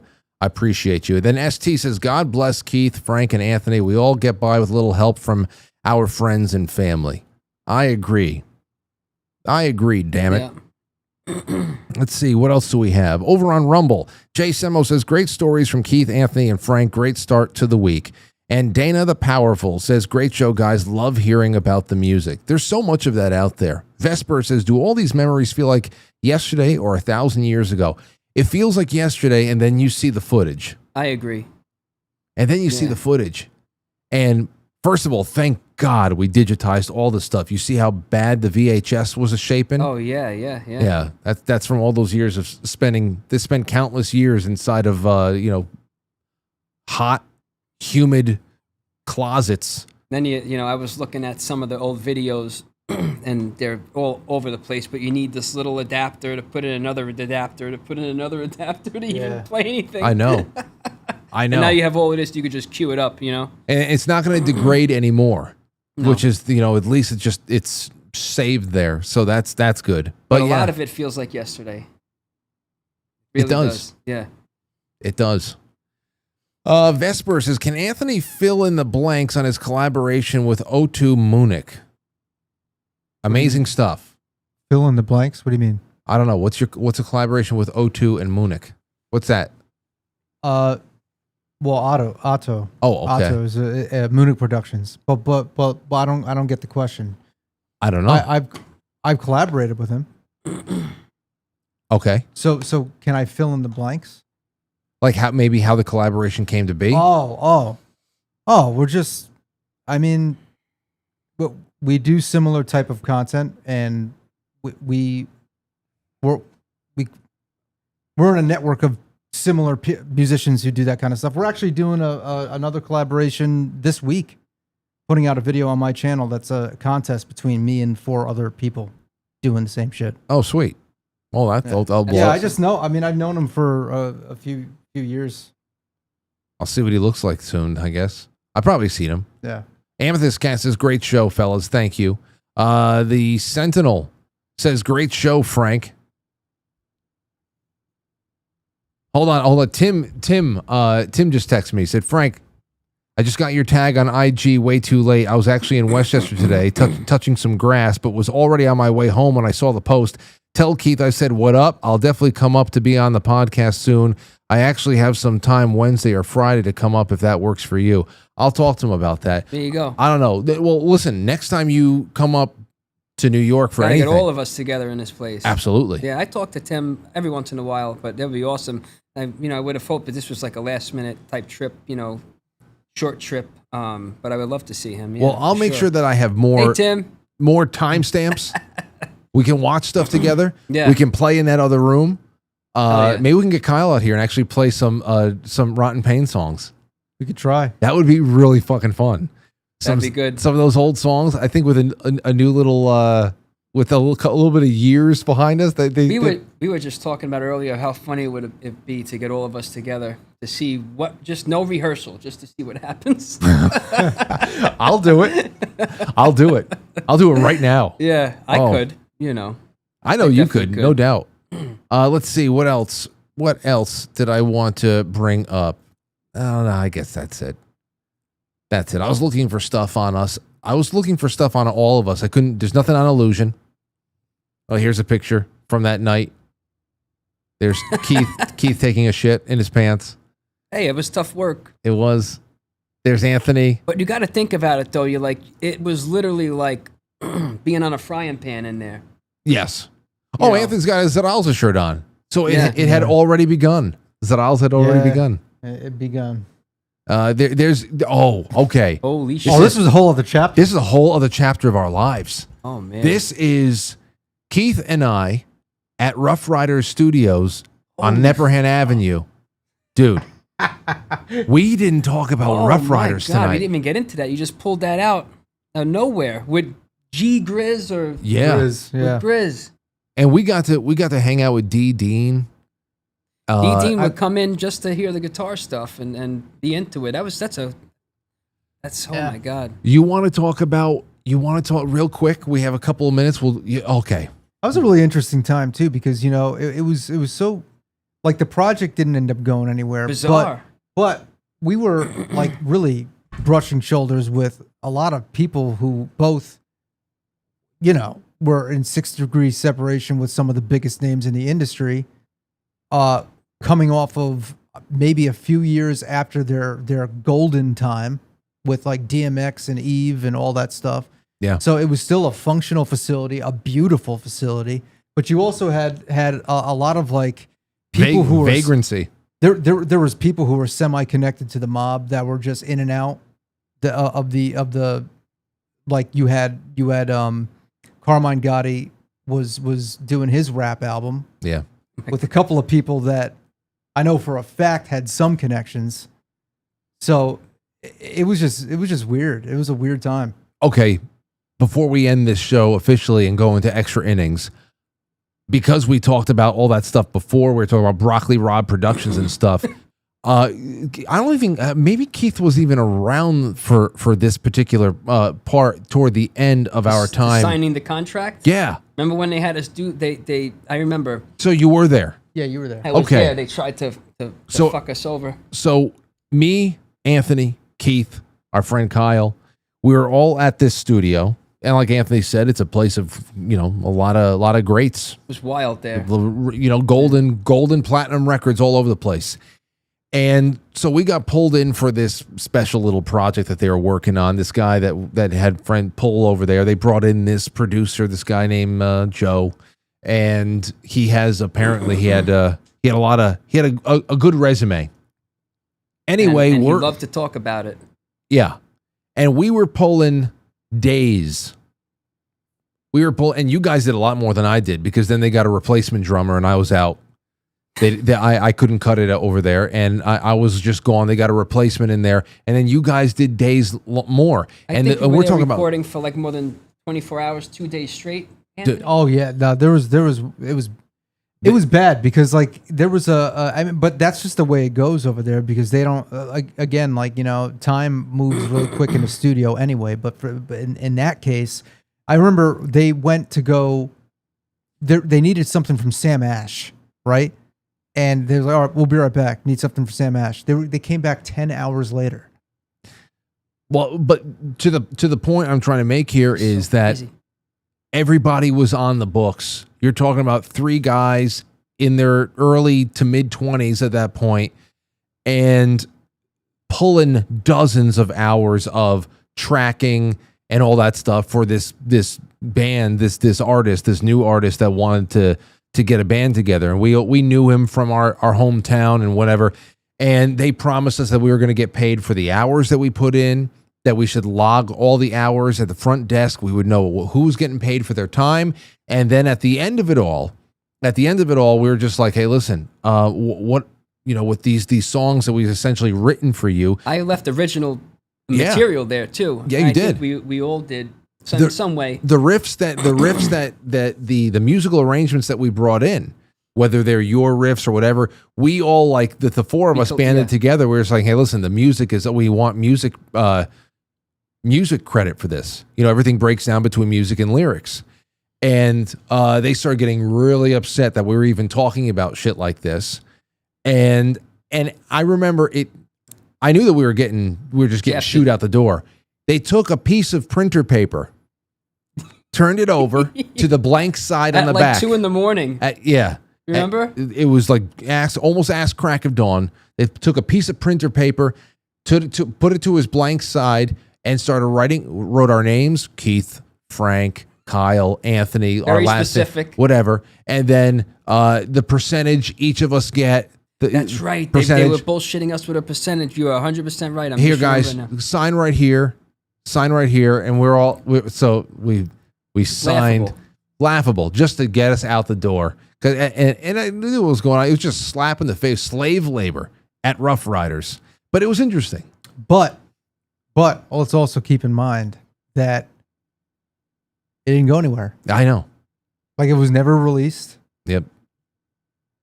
And it was a memory. I remember I went with Grizz. I mean, we could talk about this for a while, but just for the sake of time, I went with Grizz, because he was literally the white DMX. He's like, let's go to my house. And he would, I'm like, okay. So we hung out, and I was getting close with him, as we were hanging out there, because he would do his vocal tracks. We weren't there. When we were there, but, I went to his house, and I remember the thing. We always had crazy belt buckles, me and Randy, and he pulled out like a thing of like a whole drawer full of belt buckles. He's like, pick one. And I'm like, so I got a belt buckle out of it and a couple other things we'll talk about after. Good for you. It's a belt buckle. I didn't know that. It was a skull belt buckle. You know what I got out of it? Here's what I got out of my time at Ruff Riders. being able to just have been in there. That studio was insane. Talking to D. Dean was really interesting that first night. He would come and sit with us, and we'd have like really cool conversations, though. Yeah. And then I made off. I sold half of my Tama Rockstar set. Oh, really? I was sizing down my set at that point to the engineer, and I sold half of the set to the engineer so they could have a house set there. He paid me a couple $100. I remember I had to go over there because he was hard to track. He was always sleeping under the table and shit like that. And I had to go over to Nepperhan Avenue to collect about $125 from him because we were going to a Yankee game that night. Or no, we were going to a hookah bar that night. What an experience. And I needed that money so I can go to the hookah bar and order myself some, like, a lamb kebab. But then the third thing I got from there was every once in a while I was bought a nice extravagant lunch of Spanish rice and Jamaican beef patties. Yep. And I went home with toxic farts and that was good kid. Thanks for the drums, faggot. Rice, beef patties, and a belt buckle. Cookies. Remember the cookies? Yeah. The cookies. Really, give me one of them cookies. The fucking cookies. Like but they were the kind that you would get at a high school cafeteria that were actually pretty good. Like the mushy ones, the mushy, yeah, mushy but chocolate warm. chip, but it was chocolate chip, but it was the M&M's chocolate chip. Yeah, yeah, it was good. There's a lot more to that story. We'll talk about it. We'll talk about it. I just remember sitting behind our friend G, who brought us in because it was his project and he was going to be the whatever. And I'm sitting there and we're not getting paid. And the first day there, I remember the level of inspiration was something I never felt that before. Like, oh, holy shit. Thinking about where we were. Like, this is it. The sound coming out of the speakers. Because it was just us. Yeah. There was none of these extra fucking people. Yeah. Because then they start bringing in fucking trumpets. Do you have any of these? Do you have any of these tracks, Anthony? That no. The We Want to Party ones? No. I got some of the. Well, I have some of the tracks. I've got the track. Did we do 4 of them? Yeah, I have like 3. There's definitely 3. But I got to hear that now. But that first night was great. Yeah, because and wasn't that the night of the Super Bowl? Yeah, it was when the Bears were playing the Colts. Wasn't that the in Miami? Prince? Wasn't that the Prince Super Bowl? Might have been. I don't know. I don't know. I just know it was Bears and Colts, and I couldn't be happier knowing that I was done with everything at Ruff Riders. I couldn't be happier. At that point, it was a big pain in the ass. It was just that was exhausting. I remember being up for hours. No, I mean the first night, the first day. You couldn't be happier being done with the first day that you said that you. No, after it was done. That was not Super Bowl Sunday, the first day there. When was that? Why do I feel like it was? No, that was. I don't remember that. No, it was weeks. But all later. I know is the first day it was awesome when we were there because it was just look at that first picture you brought up. I was like, my God, just and then meeting D. Dean and hanging out in there, it just seemed too good to be true. Yeah, absolutely. And it was. Because think about it, because it wasn't just talk. It wasn't like we were talking to someone that said, yeah, we're here. It's going to be, I know D. Dean. It's going to be through Ruff Rider, but we never actually got to see Ruff Rider. We were there. Yeah, you know what I mean. Like we were in there. Okay, well, listen, let's cut this because I want to do some extra innings. It's already 9:08, and I want Keith for a couple of minutes just to pull the guitar out and I don't know, whatever. Come on over to pilled.net.